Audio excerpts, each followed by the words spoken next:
ಭಗವಾನ್ ಶ್ರೀರಾಮಕೃಷ್ಣರಲ್ಲಿ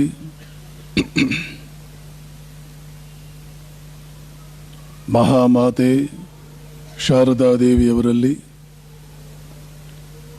ಪೂಜ್ಯಪಾದರಾದ ಶ್ರೀಮತ್ ಸ್ವಾಮಿ ವಿವೇಕಾನಂದರಲ್ಲಿ ಭಗವಾನ್ ಕೃಷ್ಣನಲ್ಲಿ ಅನಂತ ಕೋಟಿ ಪ್ರಣಾಮಗಳನ್ನು ಸಲ್ಲಿಸಿ, ಪ್ರಿಯ ಸೋದರ ಸ್ವಾಮಿ ಸುಮೇಧಾನಂದಜಿ,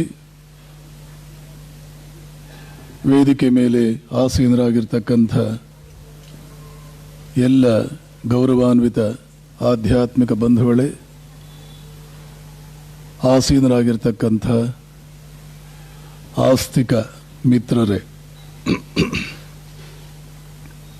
ಸ್ವಲ್ಪ ವಾಲ್ಯೂಮ್ ಜಾಸ್ತಿ ಮಾಡ್ತೀನಿ ನೋಡಿ. ನಿನ್ನೆ ಕರೆಕ್ಟ್ ಇದೆ, ಶ್ರೀರಾಮಕೃಷ್ಣರ ಮೇಲೆ ಉಪನ್ಯಾಸ ಪ್ರಾರಂಭ ಮಾಡುವುದಕ್ಕೆ ಹೊರಟು ಪೀಠಿಕೆಯನ್ನು ಹೇಳಿದ್ದೇನೆ. ಅದರ ಸಾರ ಇಷ್ಟು: ಬಹಳಷ್ಟು ಜನರು ಭಾವಿಸ್ತಾರೆ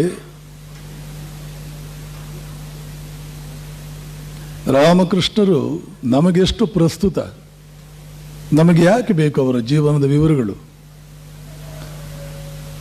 ಮಕ್ಕಳೇನಾದರೂ ಇಂಥ ಕಾರ್ಯಕ್ರಮಕ್ಕೆ ಬರ್ತೀವಿ ಅಂತಂದರೆ ತಂದೆ ತಾಯಿಯಂದರು ಬಹಳಷ್ಟು ಜನ ಬಿಡೋದಿಲ್ಲ. ನಿನಗೇನು ಪ್ರಯೋಜನ ಅಲ್ಲಿಗೆ ಹೋಗಿ, ನೀನು ಓದ್ಕೋ, ನಿನಗೇನು ಪ್ರಯೋಜನ ಅಂತ ಹೇಳದೇ ಇರಬಹುದು, ನೀನು ಓದ್ಕೋ ಅಂತಂತೂ ಹೇಳ್ತಾರೆ.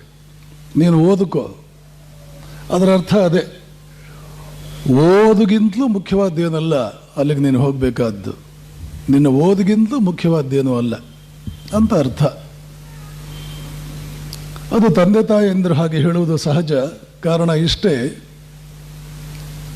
ಅವರು ಇದನ್ನು ಓದಬೇಕು ಅಂತ ನಾಡಿನ ಪ್ರಭುತ್ವ ಒಂದು ವ್ಯವಸ್ಥೆ ಮಾಡಿದೆ. ಮಕ್ಕಳೆಲ್ಲ ಇದನ್ನು ಓದಬೇಕು.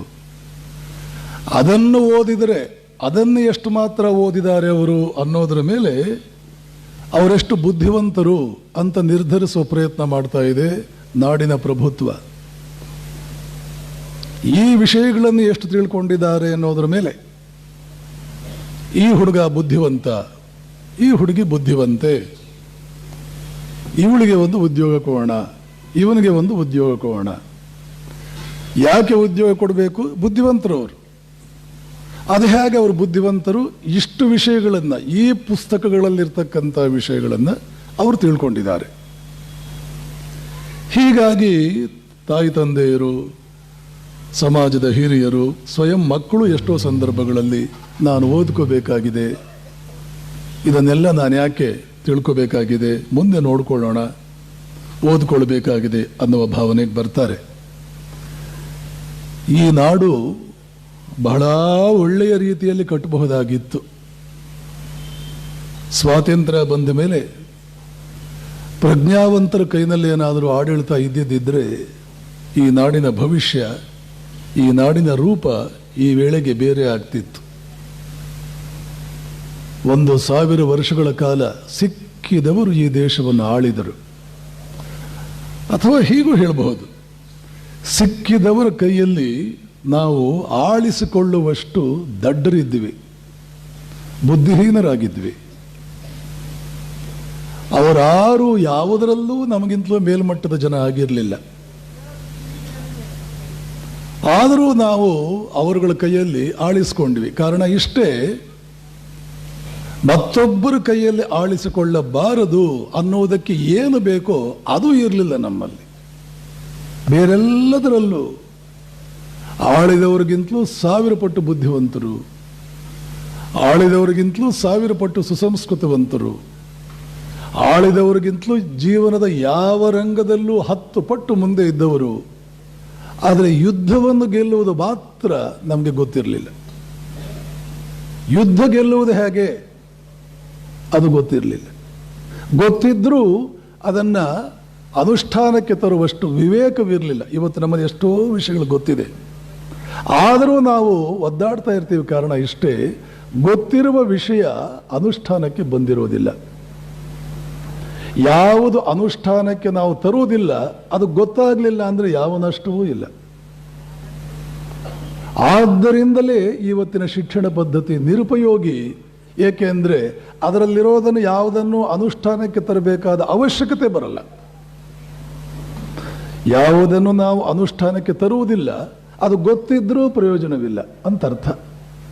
ಆ ಮಕ್ಕಳು ಮಾತಾಡ್ತಾ ಇದೆ, ಅಲ್ಲಿ ಮಕ್ಕಳು ಮಾತಾಡ್ತಾ ಇದೆ. ಮೊದಲನೇ ಸಾಲಿನಲ್ಲಿ ಕುರ್ಚಿಯಲ್ಲಿ ಮಕ್ಕಳು ಕೂಡಬಾರ್ದು. ಮೊದಲನೇದಾಗಿ ದೊಡ್ಡವರೇ ಕೂತ್ಕೋಬೇಕು. ದೊಡ್ಡವರೆಲ್ಲ ಹಿಂದೆ ಕುಳಿತಿದ್ದಾರೆ. ಏಕೆಂದರೆ ಸ್ಟೂಡೆಂಟ್ಸ್ ಆಗಿದ್ದಾಗ ಹಿಂದ್ಗಡೆ ಬೆಂಚುಗಳಲ್ಲಿ ಕುಳಿತು ಅಭ್ಯಾಸ ಆಗಿ ಅಭ್ಯಾಸಗಳು ಸುಲಭವಾಗಿ ಹೋಗೋದಿಲ್ವಲ್ಲ. ದೊಡ್ಡವರು ಮುಂದೆ ಕೂತ್ಕೊಂಡು ಮಕ್ಕಳು ಬರಲೇಬಾರದು. 10 ವರ್ಷಕ್ಕಿಂತ ಕೆಳಗಿನ ವಯಸ್ಸಿನ ಮಕ್ಕಳು ಬರಬಾರದು. ಗಂಭೀರವಾದ ಚಿಂತನೆಗಳಿಗೆ ತೊಂದರೆ ಆಗುತ್ತೆ. ಮತ್ತು ಸಾಧ್ಯವಾದಷ್ಟು ಆ ಹಿಂದ್ಗಡೆ ಕೂಡ ಒಂಚೂರು ಗಲಾಟೆ ಮಾಡ್ತಾರೆ. ಅವರಿಗೆಲ್ಲ ಹೇಳಿ, ಯಾವ ಒಂದು ಎಲೆ ಅಲಗಾಡಬಾರದು. ಹಾಗಿದ್ದಾಗ ಚಿಂತನೆ, ಇಲ್ಲ ಅಂದರೆ ಇನ್ನೊಂದಷ್ಟು ಭಜನೆ ಮಾಡೋಣ, ಚೆನ್ನಾಗಿರುತ್ತೆ. ನನಗೂ ಅದರಲ್ಲಿ ಆಸಕ್ತಿ. ಗೊತ್ತಿಲ್ಲದ ವಿಷಯ ನಡೆಯುತ್ತೆ. ವಿಷಯ ಗೊತ್ತಿದ್ದು ಅದನ್ನು ನಾವು ಅನುಷ್ಠಾನಕ್ಕೆ ತರಲಿಲ್ಲ ಅಂದರೆ ಅದು ಗೊತ್ತಿಲ್ಲ ಅಂತಲೇ ಅರ್ಥ. ಅರ್ಥಶಾಸ್ತ್ರದಲ್ಲಿ ಎಷ್ಟೋ ಓದ್ತೇವೆ, ಆದರೂ ಅದನ್ನು ನಾವು ಅನುಷ್ಠಾನಕ್ಕೆ ತರುವುದಿಲ್ಲ. ಇತಿಹಾಸವನ್ನೇ ನೋಡಿಕೊಳ್ಳಿ, ಇಷ್ಟೇ ನಮ್ಮ ಇತಿಹಾಸದಿಂದ ನಾವು ಕಲಿಯುವಂತಹದ್ದು ಇಷ್ಟೇ. ಬೇರೆಲ್ಲ ರಂಗಗಳಲ್ಲೂ ನಾವು 10 ಪಟ್ಟು ಬುದ್ಧಿವಂತರಿದ್ದರೂ ಕೂಡ ಯುದ್ಧದಲ್ಲಿ ನಮಗೆ ಅವಶ್ಯಕವಾದ್ದು ಕೇವಲ ಒಂದೇ ಒಂದು, ಏನದು? ಸಮಷ್ಟಿ ಪ್ರಜ್ಞೆ. ಸಮಷ್ಟಿ ಪ್ರಜ್ಞೆ. ಇವತ್ತಿಗೂ ಭಾರತ ಅಲ್ಲಿ ಪಾಠ ಏನು ಕಲ್ತಿಲ್ಲ, ಇವತ್ತಿಗೂ ಕಲ್ತಿಲ್ಲ. ಸಮಷ್ಟಿ ಪ್ರಜ್ಞೆ ಅಂದರೆ ಕೆಲವು ಸಂದರ್ಭಗಳಲ್ಲಿ ನಾವು ಏನೇ ಕಷ್ಟವಾಗಲಿ ಎಲ್ಲರೂ ಒಂದಾಗಿ ಕೆಲಸ ಮಾಡಬೇಕಾಗುತ್ತೆ. ಕೆಲವು ಸಂದರ್ಭಗಳಲ್ಲಿ, ಯಾವಾಗಲೂ ಅಲ್ಲ. ಅದು ಆಪತ್ಕಾಲ, ಎಮರ್ಜೆನ್ಸಿ ಅಂತಾರೆ ಇಂಗ್ಲಿಷ್ನಲ್ಲಿ. ಪರಕೀಯರು ಯಾರು ಪಕ್ಕದವರೊಬ್ಬರು ಬಂದು ಯುದ್ಧಕ್ಕೆ ನಿಂತು ಬಿಟ್ಟಿದ್ದಾರೆ, ಇಡೀ ದೇಶಕ್ಕೆ ಬರಗಾಲ ಬಂದ್ಬಿಟ್ಟಿದೆ, ಇಡೀ ಕೇರಳ ಪ್ರವಾಹದಲ್ಲಿ ಮುಳುಗಿದೆ. ಆವಾಗ ನಾನು ಹಿಂದೂ, ನಾನು ಮುಸಲ್ಮಾನ, ನಾನು ಕ್ರಿಶ್ಚಿಯನ್ ಅಂದರೆ ಸತ್ತು ಸುಣ್ಣ ಆದ ಹಾಗೇನೆ. ಆವಾಗ ನಾವೆಲ್ಲ ಮನುಷ್ಯರು ಒಬ್ರಿಗೊಬ್ರು ಆಗಲೇಬೇಕು. ಬ್ಯಾಂಕುಗಳಲ್ಲಿ ಸಾಕಷ್ಟು ದುಡ್ಡಿತ್ತು ಸ್ವಾಮೀಜಿ, ಆದರೆ ನಮಗೆ ತಿನ್ನೋದಕ್ಕೆ ಗತಿ ಇರಲಿಲ್ಲ. 2-3 ದಿನ ಉಪವಾಸ ಬಿದ್ವಿ ಅಂತ 15 ದಿನಗಳ ಹಿಂದೆ ನಾನು ಕೇರಳದಲ್ಲಿ ಇದ್ದೆ. ಅಲ್ಲಿನ ಅಡ್ವೊಕೇಟ್ ಹೇಳಿದರು, ಬೇಕಾದಷ್ಟು ದುಡ್ಡಿದೆ ಬ್ಯಾಂಕಲ್ಲಿ, 3 ದಿನಗಳ ಕಾಲ ಉಪವಾಸ ಬಿದ್ವಿ. ಆವಾಗ ನಮ್ಗೆ ಗೊತ್ತಾಯಿತು, ದುಡ್ಡಿಂದ ಪ್ರಯೋಜನ ಆಗೋದಿಲ್ಲ. ಸ್ನೇಹ, ಪರಸ್ಪರತೆ, ಈ ತತ್ವಗಳನ್ನು ಜೀವನದಲ್ಲಿ ಬೆಳೆಸ್ಕೊಳ್ಳೋದ್ರಿಂದ ಮಾತ್ರವೇ ನಮಗೆ ಪ್ರಯೋಜನ ಆಗೋದು ಅಂತ ಚೆನ್ನಾಗಿ ಗೊತ್ತಾಯಿತು, ನಮಗೆ ಅರ್ಥವಾಯಿತು. ಕೇವಲ ದುಡ್ಡಿದ್ರೆ ಹೊಟ್ಟೆ ತುಂಬುತ್ತೆ ಅಂತಿಲ್ಲ. ಮನುಷ್ಯ ಒಬ್ರಿಗೊಬ್ಬರು ಆಗಲಿಲ್ಲ ಅಂತಂದರೆ ನಾವು ಬದುಕೋದಿಲ್ಲ ಅನ್ನೋದು ಗೊತ್ತಾಯಿತು. ಹೀಗೆ ಯಾವುದೋ ಒಂದು ಮಹತ್ತರವಾದ ವಿಪತ್ತು ಬಂದಾಗ ಆವಾಗ ನಾವು ಅನಿವಾರ್ಯವಾಗಿ ಒಂದಾಗಲಿಲ್ಲ ಅಂದರೆ ನಾವು ಅಸ್ತಿತ್ವವನ್ನೇ ಕಳ್ಕೊಳ್ತೇವೆ, ಸರ್ವನಾಶವಾಗೋದು ಖಂಡಿತ ಅನ್ನುವ ಬುದ್ಧಿ ಆಗಿನ ಕಾಲದಲ್ಲಿ ನಮ್ಮ ಜನರಿಗೆ ಇರಲಿಲ್ಲ. ಈಗಲೂ ಬಹಳ ಇದೆ ಅಂತೇನಲ್ಲ. 90% ಜನರಿಗೆ ಇವತ್ತೂ ಇಲ್ಲ, 99% ಜನರಿಗೆ ಈಗಲೂ ಇಲ್ಲ. ಯಾಕೆ? ಇದನ್ನು ನಮಗೆ ಕಲಿಸಲ್ಲ. ಈ ಪುಸ್ತಕಗಳಲ್ಲಿ ಇರ್ತಕ್ಕಂಥದ್ದನ್ನು ಓದಿದರೆ ಮಾತ್ರ ನೀನು ಬುದ್ಧಿವಂತ, ಈ ಪುಸ್ತಕಗಳಲ್ಲಿ ಇರ್ತಕ್ಕಂಥದ್ದು ನೀನು ಓದಿದರೆ ಮಾತ್ರ ಬುದ್ಧಿವಂತ, ಈ ವಿಷಯಗಳು ಗೊತ್ತಾದರೆ ಮಾತ್ರ ನೀನು ಬುದ್ಧಿವಂತ. ಸಾಕಷ್ಟು ಅನುಭವವನ್ನು ನಾನು ಪಡ್ಕೊಂಡಿದ್ದೇನೆ. MBBS ಓದೋ ಹುಡುಗರು ಬುದ್ಧಿವಂತರು. ಯಾಕೆ? PUC ಪುಸ್ತಕಗಳನ್ನು ಅವರು ಚೆನ್ನಾಗಿ ಬಲ್ಲವರು. ಆದರೆ ಆ MBBS ಹುಡುಗ ಓದಿರ್ತಕ್ಕಂಥ ಹುಡುಗನನ್ನು ನನಗೊಂದ್ಸಲ ಅಸಿಸ್ಟೆಂಟ್ ಆಗಿ ಕೊಟ್ಟರು. ಅವನಿಗೆ ನಾನು ಸ್ನಾನಕ್ಕೆ ನೀರಿಡು, ಬಕೆಟ್ನಲ್ಲಿ ನೀರಿಟ್ಟು ಕಾಯಿಲ್ ಹಾಕು ಅಂದ. ಒಂದು ಅರ್ಧ ಗಂಟೆ ಆದಮೇಲೆ ಹೋಗಿ ನೋಡ್ತೇನೆ, ಬಕೆಟ್ನಲ್ಲಿ ನೀರಿಟ್ಟಿದ್ದಾನೆ, ಕಾಯಿಲ್ ಹಾಕಿದ್ದಾನೆ, ನೀರು ತಣ್ಣಗೆ ಇದೆ. ಏಕೆಂದರೆ ಸ್ವಿಚ್ ಆನ್ ಮಾಡಿಲ್ಲ. ಅದು ನಾನು ಹೇಳಿಲ್ವಲ್ಲ. ಅದಾಯಿತು. ಆಮೇಲೆ ನೋಡು, ನಾನು ಸಕ್ಕರೆ ಹಾಕ್ಕೊಳ್ಳಲ್ಲ, ಕಾಫಿ ತಗೊಂಡು ಬಾ, ಬಿಸಿ ಇರಬೇಕು. ಅವನ ತಂದೆ ಬಿಸಿ 3 ಸಲ ಬಿಸಿ ಮಾಡಿಸಿದೆ. ಸಕ್ಕರೆ ಹಾಕ್ಕೊಳ್ಳೋದಿಲ್ಲ, ಟ್ಯಾಬ್ಲೆಟ್ ಹಾಕ್ಕೊಳ್ತೇನೆ. ಟ್ಯಾಬ್ಲೆಟ್ ತಂದ ಸ್ಪೂನ್ ತರಲಿಲ್ಲ. ಟ್ಯಾಬ್ಲೆಟ್ ಹೇಗೆ ಕರಗುತ್ತೆ? ರಾಮಕೃಷ್ಣರ ಬಗ್ಗೆ ನಾವು ಕೇಳೋದಕ್ಕೆ ಬಂದಿದ್ದೇವೆ, ಶಾರದಾ ಮಾತೆ ಬಗ್ಗೆ ನಾವು ಕೇಳೋದಕ್ಕೆ ಬಂದಿದ್ದೇವೆ. ಇಂತಿಂಥ ಸಣ್ಣ ಪುಟ್ಟ ವಿಷಯಗಳ ಅಂತ ನಾವು ತಿಳ್ಕೊಂಡೇ ಈ ದುರ್ಗತಿ ಬಂದಿರೋದು. ದೊಡ್ಡ ದೊಡ್ಡ ವಿದ್ವಾಂಸರು ಜೀವನದಲ್ಲಿ ಫೇಲ್ಯೂರ್. ವಿವೇಕಾನಂದರು ಹೇಳ್ತಾರೆ, ಒಬ್ಬ ಮನುಷ್ಯ ಎಷ್ಟು ಗ್ರೇಟ್ ಅನ್ನೋದನ್ನು ನಾನು ಕಂಡುಹಿಡಿತೇನೆ. ಹೇಗೆ ಕಂಡುಹಿಡಿತೇನೆ? ಅತ್ಯಂತ ಸಣ್ಣ ಪುಟ್ಟ ವಿಷಯಗಳಿಗೆ ಅವನು ಎಷ್ಟು ಗಮನ ಕೊಡ್ತಾನೆ. ಇದೊಂದು ವಾಕ್ಯ ನಮಗೆ ಅರ್ಧ ಎಜುಕೇಶನ್ ಕೊಡುತ್ತೆ. ಇಂಥದ್ದು ಎಜುಕೇಶನ್. ಬೆಳಕಿನ ವೇಗ ಎಷ್ಟು? ಏನೂ ನಷ್ಟ ಇಲ್ಲ, ಅದು ನಮ್ಗೆ ಗೊತ್ತಾಗ್ಲಿಲ್ಲ ಅಂದ್ರೆ. ನಮ್ಮ ಇಡೀ ಇಂಡಿಯಾದಲ್ಲಿ 50 ಜನರಿಗೆ ಅದು ಗೊತ್ತಾದ್ರೆ ಸಾಕು, ಅಂತ ವಿಷಯ ಅದು. ಬೆಳಕಿನ ವೇಗ ಎಷ್ಟು? ಯುರೋಪಿನಲ್ಲಿರ್ತಕ್ಕಂತಹ ಭೌಗೋಳಿಕ ಸನ್ನಿವೇಶಗಳು, ಭೌಗೋಳಿಕ ಲಕ್ಷಣಗಳೇನು? ಇಡೀ ಕರ್ನಾಟಕದಲ್ಲಿ 20 ಜನರಿಗೆ ಗೊತ್ತಾದ್ರೆ ಸಾಕು, ಪ್ರತಿಯೊಂದು ಮಗು ಅದನ್ನು ತಿಳ್ಕೊಳ್ಳುತ್ತೆ. ಬದುಕುವುದು ಹೇಗೆ ಅದು ಎಲ್ಲರಿಗೂ ಬೇಕಿದೆ, ಅದಕ್ಕೆ ನಮಗೆ ತರಬೇತಿ ಇಲ್ಲ. ಪ್ರಭುತ್ವ ವಿವೇಕಿಗಳ ಕೈನಲ್ಲಿ ಇದ್ದಿದ್ದರೆ, ಸ್ವಾತಂತ್ರ್ಯ ಬಂದ ಮೇಲೆ ನಾಡಿನ ಪ್ರಭುತ್ವ ಆಡಳಿತ ವಿವೇಕಿಗಳ ಕೈನಲ್ಲಿ ಇದ್ದಿದ್ದರೆ ಇವತ್ತು ನಾವು ಬೇರೆನೇ ಇಂಡಿಯಾನ ನೋಡ್ತಾ ಇದ್ವಿ. ಹೀಗಾಗಿ ನಮ್ಮಲ್ಲಿ ಇವತ್ತು ನಾವು ಈ ವಿಷಯಗಳನ್ನು ತಿಳ್ಕೊಳ್ಳೋದು ಇದನ್ನು ತಿಳಿದುಕೊಂಡ್ರೆ ಬುದ್ಧಿವಂತ, ಇದನ್ನು ತಿಳಿಯದವನು ಬುದ್ಧಿವಂತನಲ್ಲ ಅನ್ನುವ ಒಂದು ವಿಚಾರ ನಮ್ಮಲ್ಲಿರೋದ್ರಿಂದ ನಾವು ಬುದ್ಧಿ, ಜ್ಞಾನ, ವಿದ್ಯೆ ಇದನ್ನೆಲ್ಲ ಕೂಡ ಇಲ್ಲವೇ ಅತ್ಯಂತ ಕನಿಷ್ಠ ಪ್ರಮಾಣದ, ಅತ್ಯಂತ ಸೀಮಿತ ಅರ್ಥದಲ್ಲಿ, ಇಲ್ಲ ಅಂತಂದ್ರೆ ಅರ್ಥಹೀನವಾದ ರೀತಿಯಲ್ಲಿ ನಾವು ತಿಳ್ಕೊಂಡಿದ್ದೇವೆ. ರಾಮಕೃಷ್ಣರ ಜೀವನವನ್ನು ನಾವು ನೋಡಿದರೆ, ಶಾರದಾ ಮಾತೆಯ ಜೀವನವನ್ನು ನಾವು ನೋಡಿದರೆ, ಸ್ವಾಮಿ ವಿವೇಕಾನಂದರ ಜೀವನವನ್ನು ನಾವು ನೋಡಿದರೆ ಅಲ್ಲಿ ನಮಗೆ ಕಾಣುವುದು ಬೇರೆಯಾದ್ದು. ಆದ್ದರಿಂದ ನಮ್ಗನ್ಸುತ್ತೆ ಇವರು ಬೇರೆಯವರು, ನಮಗೇನೋ ನೇರವಾಗಿ ಪ್ರಸ್ತುತರಲ್ಲ. ಆದರೆ ನಿಜಕ್ಕೂ ಕೂಡ ನಾವು ಕಲಿಯಬೇಕಾಗಿದ್ದದ್ದು, ರಾಮಕೃಷ್ಣರ ಜೀವನದಲ್ಲಿ ಇದ್ದದ್ದು ಅದು ಒಂದೇ ಆಗಬೇಕಾಗಿತ್ತು. ಯಾಕೆ ಗೊತ್ತಾ? ಶಿಕ್ಷಣ ಅಂದ್ರೇನೆ ಅದು. ಶಿಕ್ಷಣ ಅಂತಾನೆ ಸ್ವಾಮಿ ವಿವೇಕಾನಂದರು ಸ್ಪಷ್ಟವಾಗಿ ನಮಗದನ್ನು ತಿಳಿಸ್ಕೊಡ್ತಾರೆ, ಬಹಳ ಸುಲಭವಾಗಿ ತಿಳಿಸ್ಕೊಡ್ತಾರೆ. ಶಿಕ್ಷಣ ಅಂತಂದ್ರೆ ಏನು? ಯಾವುದು ನಿನ್ನನ್ನು ಎಲ್ಲ ಇತಿಮಿತಿಗಳಿಂದ ಪಾರು ಮಾಡುತ್ತದೋ ಆ ತರಬೇತಿ. ಎಷ್ಟು ಇತಿಮಿತಿಗಳಿಂದ ಒದ್ದಾಡ್ತೀವಿ. ನಾವು ಅಂದ್ಕೊಂಡಿದ್ದು ಯಾವುದು ನಡೆಯುತ್ತೆ, ಎಷ್ಟು ನಡೀತಾ ಇದೆ, ನಾವು ಅಂದ್ಕೊಂಡಿದ್ದು ಎಷ್ಟು ನಡೀತಾ ಇದೆ, ಯಾಕೆ ಯಾವುದು ಕೂಡ ನಡೀತಾ ಇಲ್ಲ? ಯಾಕೆ ಅಂತಂದ್ರೆ ನಾವು ಇತಿಮಿತಿಗಳಿಂದ ಸುತ್ತುವರಿಯಲ್ಪಟ್ಟಿದ್ದೇವೆ. ಪಾರಾಗುವುದಕ್ಕೆ ಬೇಕಾಗಿರ್ತಕ್ಕಂತಹ ಯಾವುದೇ ತರಬೇತು ನಮಗೆ ಸಿಗ್ತಾ ಇಲ್ಲ. ಇವೆಲ್ಲವನ್ನೂ ನೋಡಿದಾಗ ಮನುಷ್ಯನಿಗೆ ಒಂದು ಪ್ರಶ್ನೆ, ಯಾವಾಗಲೂ ಒಂದು ಪ್ರಶ್ನೆ ಬರಬೇಕು. ಆ ಪ್ರಶ್ನೆಗಳು ಕೇವಲ ಚುರುಕಾದ ಮೆದುಳುಗಳಿಗೆ ಮಾತ್ರ ಬರುತ್ತವೆ, ಸ್ಪಂದನಶೀಲ ಮೆದುಳುಗಳಲ್ಲಿ ಮಾತ್ರ ಈ ಪ್ರಶ್ನೆಗಳು ಬರುತ್ತವೆ, ಚುರುಕು ಬುದ್ಧಿಯ ಮನುಷ್ಯನಲ್ಲಿ ಮಾತ್ರ ಈ ಪ್ರಶ್ನೆಗಳು ಬರುತ್ತವೆ. ಏನದು ಅಂತಂದ್ರೆ, ನಾನು ಇಚ್ಛಿಸದಂತೆ ಯಾಕಾಗುವುದಿಲ್ಲ ವಿಚಾರಗಳು, ನಾನು ಇಚ್ಛಿಸದಂತೆ ಸನ್ನಿವೇಶಗಳು, ಘಟನೆಗಳು ಯಾಕೆ ನಡೆಯೋದಿಲ್ಲ? ರಾಮಕೃಷ್ಣರು ಇಚ್ಛಿಸದಂತೆ ನಡೀತಲ್ಲ, ಶಾರದಾ ಮಾತೆ ಇಚ್ಛಿಸದಂತೆ ನಡೆದು ಬಿಡ್ತಲ್ಲ, ಸ್ವಾಮಿ ವಿವೇಕಾನಂದರು ಇಚ್ಛಿಸದಂತೆ ನಡೆದು ಬಿಡ್ತಲ್ಲ. ಇಲ್ಲಾಂದ್ರೆ ಅವರನ್ನು ನಿಮ್ಮ ಮುಂದೆ ನಾವು ಯಾಕೆ ಹೇಳಬೇಕು? ಶ್ರೀರಾಮಕೃಷ್ಣರ ಚಿಂತನೆ, ಶಾರದಾ ಮಾತೆಯ ಚಿಂತನೆ, ವಿವೇಕಾನಂದರ ಚಿಂತನೆ ನಿಮ್ಮ ಮುಂದೆ ಯಾಕೆ ಹೇಳಬೇಕು? ಕಾರಣ ಇಷ್ಟೇ, ಅವರು ಇಚ್ಛಿಸಿದಂತೆ ನಡೆಯಿತು.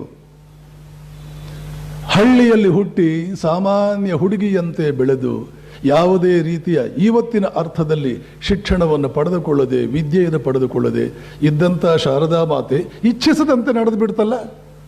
ಹಾಗಾದ್ರೆ ಅವರು ಇನ್ನೂ ಏನೇನೋ ಇಚ್ಛಿಸಬಹುದಾಗಿತ್ತಲ್ಲ. ಇಚ್ಛಿಸಬಹುದಾಗಿತ್ತು ಅಷ್ಟೇ ಅಲ್ಲ, ಇಚ್ಛಿಸಿ ಮಾಡುವ ಸಾಮರ್ಥ್ಯವಿದ್ದು ಅವರದನ್ನು ಮಾಡಲಿಲ್ಲ. ಇದು ರಹಸ್ಯಗಳು. ಅವರು ನಿಜಕ್ಕೂ ದೇವರೇ ಆಗಿದ್ರೆ ಈ ದೇಶಕ್ಕೆ ಏನಾದರೂ ಯಾಕೆ ಮಾಡಲಿಲ್ಲ? ಅವರು ನಿಜಕ್ಕೂ ದೇವರೇ ಆಗಿದ್ರೆ ಅವರಿಗೆ ಆ ಕಾಯಿಲೆ ಯಾಕೆ ಬಂತು? ಅವರು ನಿಜಕ್ಕೂ ದೇವರೇ ಆಗಿದ್ರೆ ಅವರಿಗೆ ಈ ಬಡತನ ಯಾಕೆ ಬಂತು? ಈ ಪ್ರಶ್ನೆಗಳು ಬಹಳ ಒಳ್ಳೆಯದು, ಆದರೆ ಅದಕ್ಕೆ ಉತ್ತರ ಕಂಡುಕೊಳ್ಳುವವರೆಗೆ ನಾವು ಸುಮ್ಮನೆ ಕೂಡಬಾರದು. ರಾಮಕೃಷ್ಣರ ಜೀವನದಲ್ಲಿ ಇತಿಮಿತಿಗಳು ಇರಲಿಲ್ವ ಸ್ವಾಮೀಜಿ? ಅವರ ಕಾಯಿಲೆ ಯಾಕೆ ಬಂತು? ಶಾರದಾ ಮಾತೆ ಜೀವನದಲ್ಲಿ ಇತಿಮಿತಿಗಳು ಇರಲಿಲ್ವಾ? ಎಷ್ಟು ಬಡತನದಲ್ಲಿ ಒದ್ದಾಡಿದರು, ವಿವೇಕಾನಂದರು ಎಷ್ಟು ಅಸಹಾಯಕರಾದರು. ಶ್ರೀರಾಮಕೃಷ್ಣರು ಒಂದು ಸಂದರ್ಭದಲ್ಲಿ ಹೇಳ್ತಾರೆ, ನಾನು ಮನಸ್ಸು ಮಾಡಿದ್ರೆ ಈ ಕಾಮಾರ ಪುಕುರವನ್ನು ಬಂಗಾರದ ತಗಡಿಂದ ಮುಚ್ಚಿಬಿಡ್ತೇನೆ, ಆದರೆ ಅದರಿಂದ ಏನೋ ಪ್ರಯೋಜನವಿಲ್ಲ. ಇದು ಒಂದು ವಾಕ್ಯ ನೋಡಿ, ದಿನಾ ಉಪನ್ಯಾಸ ಕೇಳುವುದು, 10 ಪುಸ್ತಕಗಳನ್ನು ಓದುವುದು, ಏನೆಲ್ಲ ಓದಿದ್ದು, ಇದರಿಂದ ಎಷ್ಟು ಪ್ರಯೋಜನ ಇದೆಯೋ ನಾ ಕಾಣೆ. ಕೆಲವು ವಿಷಯಗಳು, ಒಂದು 10 ವಿಷಯಗಳು ನಮಗೆ ಪ್ರಶ್ನೆಗಳಾಗಿ ನಮ್ಮ ಮುಂದೆ ಬರಬೇಕು. ಅದಕ್ಕೆ ಉತ್ತರವನ್ನು ನಾವು ಹುಡುಕೊಳ್ಬೇಕು. ಇಡೀ ಕಾಮಾರ ಪುಕುರವನ್ನು ಬಂಗಾರದ ತಗಡಿಂದ ಮುಚ್ಚಿಬಿಡ್ತೇನೆ, ಆದರೆ ಅದರಿಂದ ಏನೋ ಪ್ರಯೋಜನವಿಲ್ಲ. ಇದು ನಮ್ಮ ಎಷ್ಟು ಪ್ರಶ್ನೆಗಳಿಗೆ ಉತ್ತರ? ಇದು ಯೋಚನೆ ಮಾಡಿ, ಎಷ್ಟು 100 ಪ್ರಶ್ನೆಗಳಿಗೆ ಉತ್ತರ ಇದು.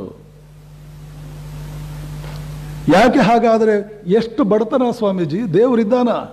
ಬಡವರು ಯಾಕೆ ಒದ್ದಾಡ್ತಾ ಇದ್ದಾರೆ? ದೇವರು ಹೇಳ್ತಾ ಇದ್ದಾನೆ, ಬಂಗಾರ ತಗಡಿಂದ ಆ ಬಡವನಿಗೆ ಮನೆ ಕಟ್ಟಿಕೊಡ್ತೀನಿ, ಏನು ಪ್ರಯೋಜನ? ಎಷ್ಟು ತಿಳ್ಕೊಳ್ಬೇಕಾಗಿದೆ ನಾವು.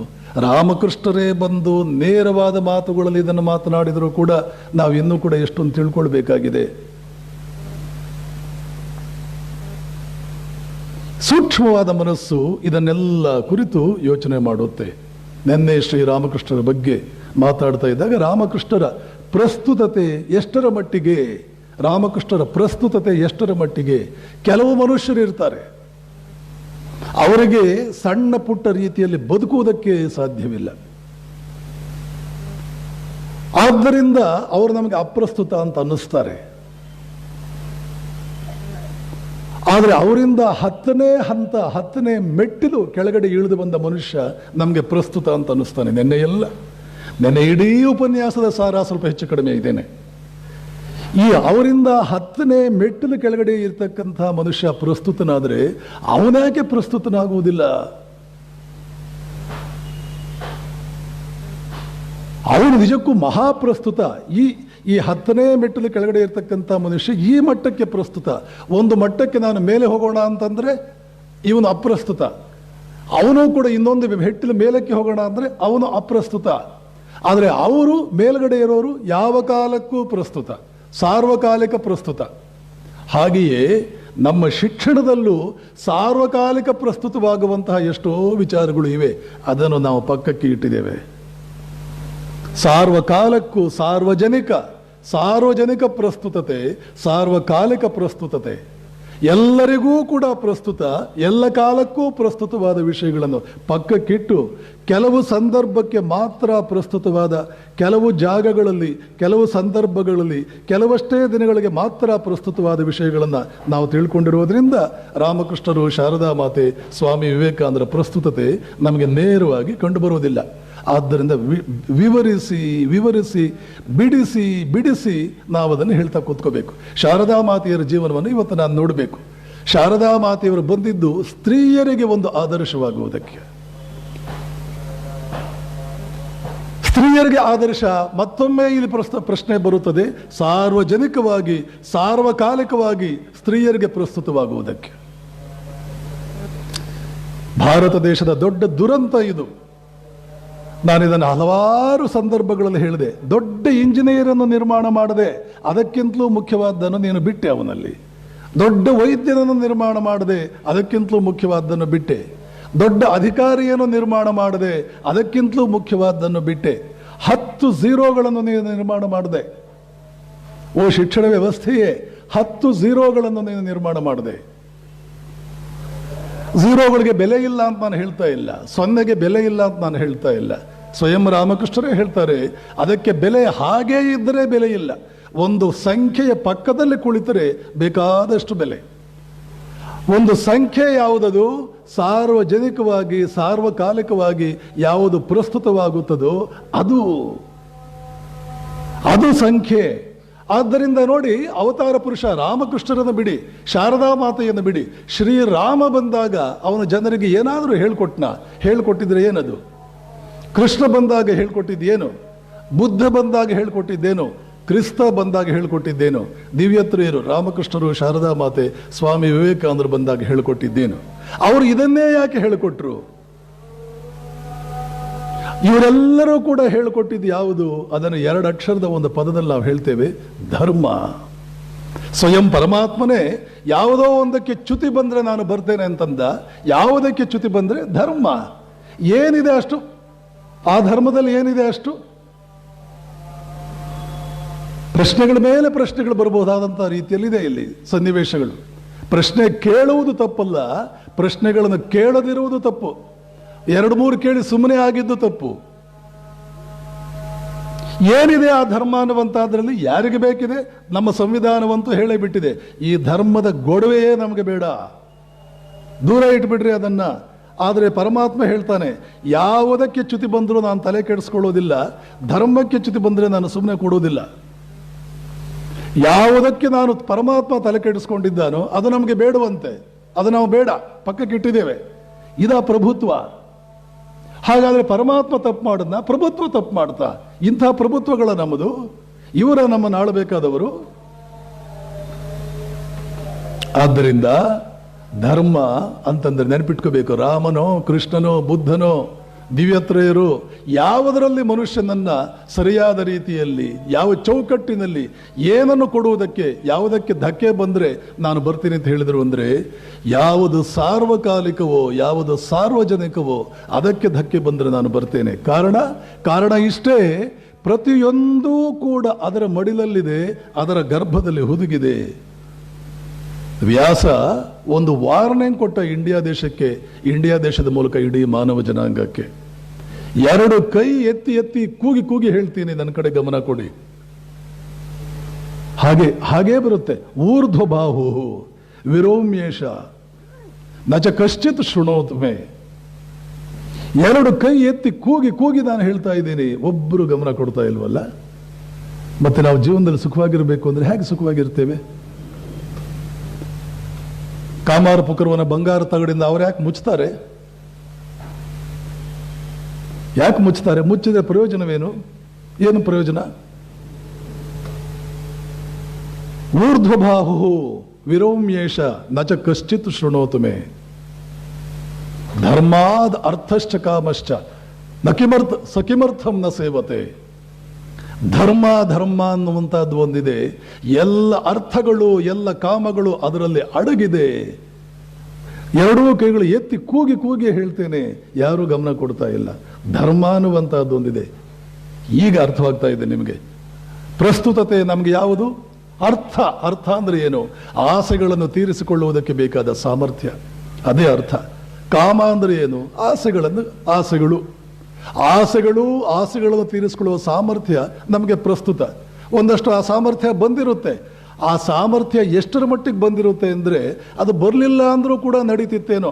ಏಕೆಂದರೆ ಆ ಸಾಮರ್ಥ್ಯ ಇಲ್ಲದೇ ಇದ್ದ ಕಾಲದಲ್ಲಿ, ಆ ಸಾಮರ್ಥ್ಯ ಬಂದ ಮೇಲೆ ನಮ್ಮ ಜೀವನದಲ್ಲಿ ಅಂತ ಹೇಳಿಕೊಳ್ಳೋ ವ್ಯತ್ಯಾಸಗಳೇನು ಆಗಲಿಲ್ಲ. ಅಂಥ ವ್ಯತ್ಯಾಸಗಳೇನು ಆದ್ರಿಂದ ಅದು ಬರಲಿಲ್ಲ ಅಂದ್ರೆ ನಡೀತಿತ್ತೇನೋ, ಅಥವಾ ಬಂದಿದ್ದಕ್ಕೆ ತೊಂದರೆಯೇ ಆಯ್ತೇನೋ. ಅದು ಎಷ್ಟೋ ಜನ ನನ್ನ ಹತ್ರ ಹೇಳಿದ್ದಾರೆ, ಸ್ವಾಮೀಜಿ ನಾವು ಬಡವರಾಗಿದ್ದಾಗಲೇ ಎಷ್ಟೋ ಚೆನ್ನಾಗಿದ್ವಿ, ಅದೊಂದು ಬಡತನ ಒಂದೇ ಸಮಸ್ಯೆ ಇತ್ತು, ಈಗ ಶ್ರೀಮಂತರಾದ್ವಿ, ಮನಃಶಾಂತಿಯೇ ಹಾಳಾಗಿದೆ. ಆವಾಗ ಒಂದು ಗುಡಿಸಲಿನಲ್ಲೋ ಮಳೆ ಬಂದರೆ ಸೋರೋ ಮನೆಯಲ್ಲಿ ಇರ್ತಿದ್ವಿ, ಆದರೆ ಸಾಕಷ್ಟು ಶಾಂತಿ ಇರ್ತಿತ್ತು. ಈಗ ಶ್ರೀಮಂತರಾದ ಮೇಲೆ ನಿದ್ದೆ ಬರೋದೇ ಕಷ್ಟ ಆಗಿಬಿಟ್ಟಿದೆ. ಆವಾಗ ಕಣ್ತುಂಬ ನಿದ್ದೆ ಬರ್ತಿತ್ತು, ತಿಂದನ್ನ ಜೀರ್ಣವಾಗ್ತಿತ್ತು. ಇವಾಗ ಇದೇ ಕಷ್ಟ ಆಗ್ಬಿಟ್ಟಿದೆ. ಯಾಕೆ? ಇಲ್ಲಿ ಅರ್ಥ ಕಾಮಗಳು ಬಂದವು, ಧರ್ಮವಿಲ್ಲದೆ. ಧರ್ಮ ಅಂದ್ರೆ ಏನು ಹಾಗಾದ್ರೆ? ಶಾರದಾ ಮಾತೆ ಪ್ರಸ್ತುತತೆ, ಶಾರದಾ ಮಾತೆ ಜಗತ್ತಿಗೆ ಏನು ಹೇಳ್ಕೊಡೋದಕ್ಕೆ ಬಂದರು? ಸ್ತ್ರೀಯಾಗಿ ನಿನ್ನ ಧರ್ಮವೇನು? ಇದು ಇನ್ನೊಂದು ಮುಖ್ಯವಾದಂಥ ವಿಚಾರ. ಸ್ತ್ರೀಯಾಗಿ ನಿನ್ನ ಧರ್ಮವೇನು? ಇವತ್ತು ನಮ್ಮಲ್ಲಿ ಒಂದು ಕೂಗಿದೆ, ಪುರುಷ ಏನೇನು ಮಾಡ್ತಾನೆ ಅದನ್ನೆಲ್ಲ ಸ್ತ್ರೀ ಮಾಡಬೇಕು. ಇಲ್ಲ ಅಂತಂದ್ರೆ ಅವಳನ್ನು ನಾವು ಸರಿಯಾಗಿ ನೋಡ್ಕೊಳ್ತಾ ಇಲ್ಲ, ಅವಳ ಮೇಲೆ ದಬ್ಬಾಳಿಕೆ ಮಾಡ್ತಿದ್ದೇವೆ, ಅವಳನ್ನು ಹೀಗೆ ಎಳೆದಿದ್ದೇವೆ, ಅವಳನ್ನು ಸಂಪೂರ್ಣವಾಗಿ ನಿರಾಕರಿಸಿದ್ದೇವೆ, ಅವಳನ್ನು ನಾವು ನೆಗ್ಲೆಕ್ಟ್ ಮಾಡಿದ್ದೇವೆ, ಅವಳನ್ನು ಕೆಳಮಟ್ಟದಲ್ಲಿ ಇಟ್ಟಿದ್ದೇವೆ. ಸಮಾನತೆ ಇಲ್ಲ, ಅಸಮಾನಗಳನ್ನು ಕೆಳಗಿಟ್ಟಿದ್ದೇವೆ, ಅವಳ ಮೇಲೆ ಸವಾರಿ ಮಾಡ್ತಾ ಇದ್ದೇವೆ ಎನ್ನುವಂತಹ ಒಂದು ಮಾತು, ಒಂದು ಕೂಗು ಇವತ್ತು ನಾವೆಲ್ಲ ಕಡೆ ನೋಡ್ತೇವೆ. ಅತ್ಯಂತ ಅವಿವೇಕದ ಕೂಗು ಇದು. ಎಲ್ಲರಿಗೂ, ಎಲ್ಲ ಮನುಷ್ಯರಿಗೂ ಸಾಮಾನ್ಯವಾದ ಕೆಲವು ಅಂಶಗಳಿದ್ದರೆ ಎಲ್ಲವೂ ಕೂಡ ಸಾಮಾನ್ಯವಾದ ಅಂಶಗಳಲ್ಲ. ಎಲ್ಲವೂ ಸಾಮಾನ್ಯವಾದ ಅಂಶಗಳಾಗಿದ್ದಿದ್ರೆ ತಾಯಿ ಮಕ್ಕಳು ನೀನು ಅದನ್ನು ಮಾಡು, ಅದನ್ನು ಯಾಕೆ ಮಾಡಲಿಲ್ಲ ಅನ್ನುವಂತಹ ಭಿನ್ನತೆ, ಆ ವ್ಯತ್ಯಾಸ, ಮನೋಭಿಪ್ರಾಯಗಳಲ್ಲಿ ಭಿನ್ನತೆ, ವ್ಯತ್ಯಾಸಗಳು ಬಂದು ಜಗಳಗಳೇ ಆಗ್ತಿರ್ಲಿಲ್ಲ. ಎಲ್ಲರದು ಒಂದೇ ಆಗಿದ್ದಿದ್ರೆ ಜೀವನವೂ ಇರ್ತಿರ್ಲಿಲ್ಲ. ಪ್ರತಿಯೊಬ್ಬರಿಗೂ ಅವನಿಗೆ ವೈಯಕ್ತಿಕತೆ ಬೇಕು ಅಂತ ಒಂದು ಕಡೆ ಕೂಗಾಡ್ತಾರೆ, ಹೇಳ್ತಾರೆ. ಪ್ರತಿಯೊಬ್ಬರು ನನ್ನ ಇಂಡಿಪೆಂಡೆಂಟ್, ನನ್ನ ಫ್ರೀಡಮ್, ನನಗೆ ಬೇಕಾದ ರೀತಿಯಲ್ಲಿ ನಾನು ಮಾಡ್ತೇನೆ. ಎಲ್ಲರೂ ಒಂದು ಅಂತಲೂ ಅಂತಾರೆ. ನನಗೆ ಬೇಕಾದ ರೀತಿಯಲ್ಲಿ ನಾನು ಇರ್ತೇನೆ ಅಂತಲೂ ಅಂತಾರೆ. ವೈಯಕ್ತಿಕ ಸ್ವಾತಂತ್ರ್ಯವೂ ಬೇಕು ಅಂತಾರೆ. ಎಲ್ಲರನ್ನೂ ಒಂದಾಗಿ ಪರಿಗಣಿಸಿ ಅಂತಲೂ ಅಂತಾರೆ. ನೋಡಿ ಎಷ್ಟು ವಿವೇಕಹೀನತೆ ಇವರ ಮಾತುಗಳಲ್ಲಿ ಕೆಲಸ ಮಾಡ್ತಾ ಇದೆ. ಶಾರದಾ ಮಾತೆ ಜಗತ್ತಿಗೆ ತೋರಿಸ್ಕೊಡೋದಕ್ಕೆ ಬಂದಿದ್ದು, ಹತ್ತಾರು ಪಾಠಗಳನ್ನು ಹೇಳಿಕೊಡೋದಕ್ಕೆ ಬಂದಿದ್ದು. ವಿಶೇಷವಾಗಿ ಸ್ತ್ರೀಯಳ ಪಾತ್ರವೇನು, ಒಂದು ಪ್ರಪಂಚದಲ್ಲಿ ಸ್ತ್ರೀಯಳ ಪಾತ್ರವೇನು. ಸಾಮಾನ್ಯವಾಗಿ ನಾವೆಲ್ಲ ಕೂಡ ಬಹಳ ಸುಲಭವಾಗಿ ಕೆಲವು ವಿಚಾರಗಳಿಗೆ ಬಲಿಯಾಗುತ್ತೇವೆ. ಜಗತ್ತನ್ನು ತಿದ್ದಬೇಕು, ಜಗತ್ತನ್ನು ತಿದ್ದಬೇಕು, ಜಗತ್ತನ್ನು ಕಟ್ಟಬೇಕು, ಇದು ಎಲ್ಲರಿಗೂ ಬಹಳ ಮನಸ್ಸಿಗೆ ಹಿಡಿಸುವಂತಹ ಒಂದು ವಿಚಾರ. ಸಮಾಜವನ್ನು ತಿದ್ದಬೇಕು, ಸಮಾಜವನ್ನು ಕಟ್ಟಬೇಕು, ಸಮಾಜ ಸೇವೆ ಮಾಡಬೇಕು, ರಾಷ್ಟ್ರ ನಿರ್ಮಾಣ ಮಾಡಬೇಕು, ಜಗತ್ತನ್ನೇ ಕಟ್ಟಬೇಕು, ಜಗತ್ತನ್ನು ಕಟ್ಟಬೇಕು. ಜಗತ್ತನ್ನು ಕಟ್ಟಬೇಕು ಅಂದರೆ ಒಂದೊಂದು ರಾಷ್ಟ್ರ ಕಟ್ಟಬೇಕು. ರಾಷ್ಟ್ರ ಕಟ್ಟಬೇಕಾದ್ರೆ ಊರುಗಳನ್ನು ಕಟ್ಟಬೇಕು, ಊರುಗಳನ್ನು ಕಟ್ಟಬೇಕಾದ್ರೆ ಮನೆಗಳನ್ನು ಕಟ್ಟಬೇಕು, ಮನೆಗಳನ್ನು ಕಟ್ಟಬೇಕಾದ್ರೆ ಒಂದೊಂದು ವ್ಯಕ್ತಿಯನ್ನು ಕಟ್ಟಬೇಕು. ಇದನ್ನು ಎಲ್ಲರೂ ಮರೀತಾರೆ. ವ್ಯಕ್ತಿಯನ್ನು ಕಟ್ಟದೆ ಮನೆ ಕಟ್ಟುವುದಕ್ಕೆ ಸಾಧ್ಯವಿಲ್ಲ.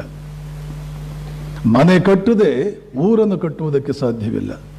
ಊರು ಕಟ್ಟದೆ ದೇಶವಾಗುವುದಿಲ್ಲ, ದೇಶವಾಗದೆ ಪ್ರಪಂಚವಾಗುವುದಿಲ್ಲ.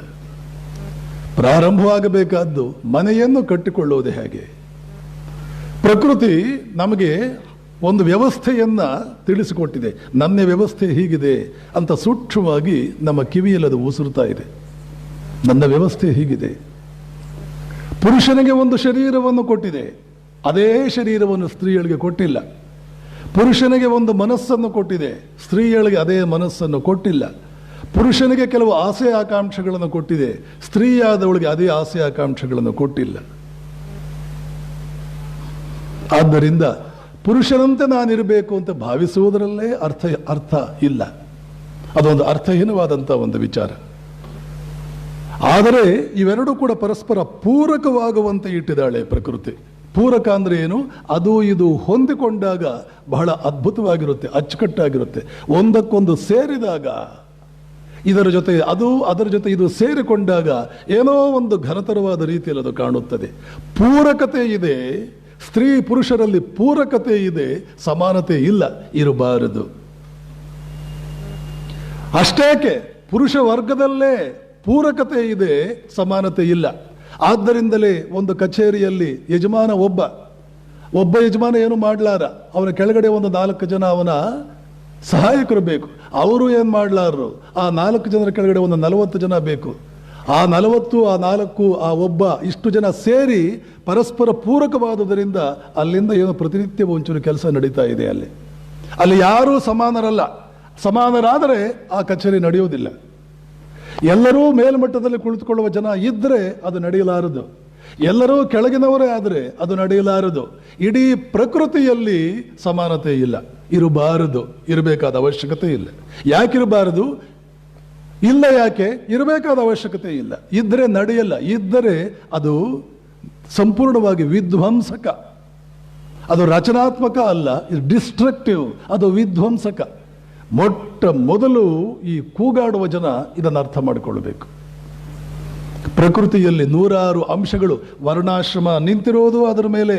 ಪ್ರತಿಯೊಂದು ವ್ಯವಸ್ಥೆ ಅಂದ್ರೆ ನೆನಪಿಟ್ಕೊಳ್ಳಿ, ಅಲ್ಲಿ ಪೂರಕ ಅಂಶಗಳಿಗೆ ಮಾತ್ರ ಆಸ್ಪದ, ಪೂರಕ ಅಂಶಗಳಿಗೆ ಮಾತ್ರ ಆಸ್ಪದ. ನಮ್ಮ ಶರೀರವನ್ನು ಗಮನಿಸಿ, ಕೇವಲ ನಮ್ಮ ಶರೀರವನ್ನು ಗಮನಿಸಿ. ಕಣ್ಣಿದ್ದಂತೆ ಕಿವಿ ಇಲ್ಲ, ಕಿವಿ ಇದ್ದಂತೆ ಮೂಗಿಲ್ಲ, ಮೂಗಿದ್ದಂತೆ ಬಾಯಿಲ್ಲ, ಬಾಯಿದ್ದಂತೆ ನಾಲಿಗೆ ಇಲ್ಲ, ಎದೆ, ಕೈಕಾಲುಗಳು ಯಾವುದು ಕೂಡ ಒಂದಿದ್ದಂತೆ ಇನ್ನೊಂದಿಲ್ಲ. ಒಂದು ಮಾಡುವ ಕೆಲಸವನ್ನು ಇನ್ನೊಂದು ಮಾಡಲಾರದು. ಏನು ಮಾಡಿದರೂ ಮಾಡುವುದಿಲ್ಲ. ಯಾಕೆಂದ್ರೆ ಅದರ ವ್ಯವಸ್ಥೆಯೇ ಹಾಗೆ, ಅದು ಆಗೋದೇ ಇಲ್ಲ, ಅದರ ರಚನೆಯೇ ಹಾಗೆ. ಆದರೆ ಒಂದೇ ಒಂದು ಅಂಗ ಕೆಲಸ ಮಾಡಲಿಲ್ಲ ಅಂದರೂ ಅದು ಅಂಗ ವೈಕಲ್ಯ, ಅದು ವಿಕಲತೆ. ಒಂದು ಅಂಗ ಅದು ನಡೆಯುತ್ತೆ. ಕಾಲಿನಲ್ಲಿ ಯಾವುದೋ ಕಿರುಬೆರಳಿಲ್ಲ ಅಂದರೆ ಯಾರು ದೇವರು ಅಳೋದಿಲ್ಲ.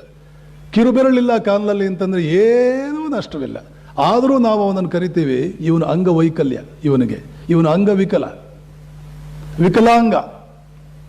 ಹಾಗೆ ಎಷ್ಟೋ ಭಾಗಗಳಿವೆ, ಅದಿಲ್ಲ ಅಂದರೆ ನಡೆಯುತ್ತೆ. ಆದರೂ ಕೂಡ ಅಲ್ಲಿ ವೈಕಲ್ಯ. ಪ್ರತಿಯೊಂದು ಒಂದೊಂದಕ್ಕೆ ಹೊಂದಿಕೊಂಡು ಹೋಗಬೇಕು. ಯಾಕೆ ಅದಿರೋ ವ್ಯವಸ್ಥೆ ಅಂದ್ರೆ ಹಾಗೆ, ಒಂದು ವ್ಯವಸ್ಥೆಯೇ ಹಾಗೆ. ಆದ್ದರಿಂದ ವೇದಗಳನ್ನು ಬರೆದ ಮಹಾತ್ಮರು, ವೇದಗಳನ್ನು ಕೊಟ್ಟ ಮಹಾತ್ಮರು, ಜಗತ್ತು 1,000 ಕೋಟಿ ವರ್ಷಗಳ ಕಾಲ ಪ್ರತಿನಿತ್ಯ 10 ಸಲ ನೆನೆದರೂ ಕೂಡ ಅವರ ಕೃತಜ್ಞತೆ ಸಲ್ಲಿಸದಂತೆ ಆಗುವುದಿಲ್ಲ.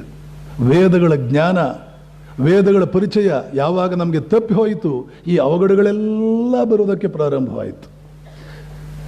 ಕೇವಲ ಇಂಡಿಯಾ ಮಾತ್ರ ವೇದಗಳನ್ನು ಓದಿಕೊಂಡು ಉದ್ಧಾರವಾಗಿತ್ತು ಒಂದು ಕಾಲದಲ್ಲಿ. ದಿನಗಳದಂತೆ ವೇದಗಳ ಈ ಜ್ಞಾನವನ್ನು ಬೇರೆ ದೇಶಗಳಿಗೆ ಕೊಡಬೇಕಾಗಿತ್ತು. ನಾವಿದರಿಂದ ಎಷ್ಟೋ ಉದ್ಧಾರವಾದ್ವಿ, ನೀವು ಉದ್ಧಾರವಾಗಿ ಅಂತ ಬೇರೆಯವರು ಕೊಡಬೇಕಾಗಿತ್ತು. ಆದರೆ ಬೇರೆಯವರು, ನಾನು ಆವಾಗಲೇ ಹೇಳಿದ ಹಾಗೆ, ಯುದ್ಧವನ್ನು ಗೆಲ್ಲುವುದಕ್ಕೆ ಆಗಲಾರದವರು ಅನ್ನುವ ಒಂದು ಕಾರಣಕ್ಕಾಗಿ ನಿಮ್ಮನ್ನು ಗೆದ್ದರು.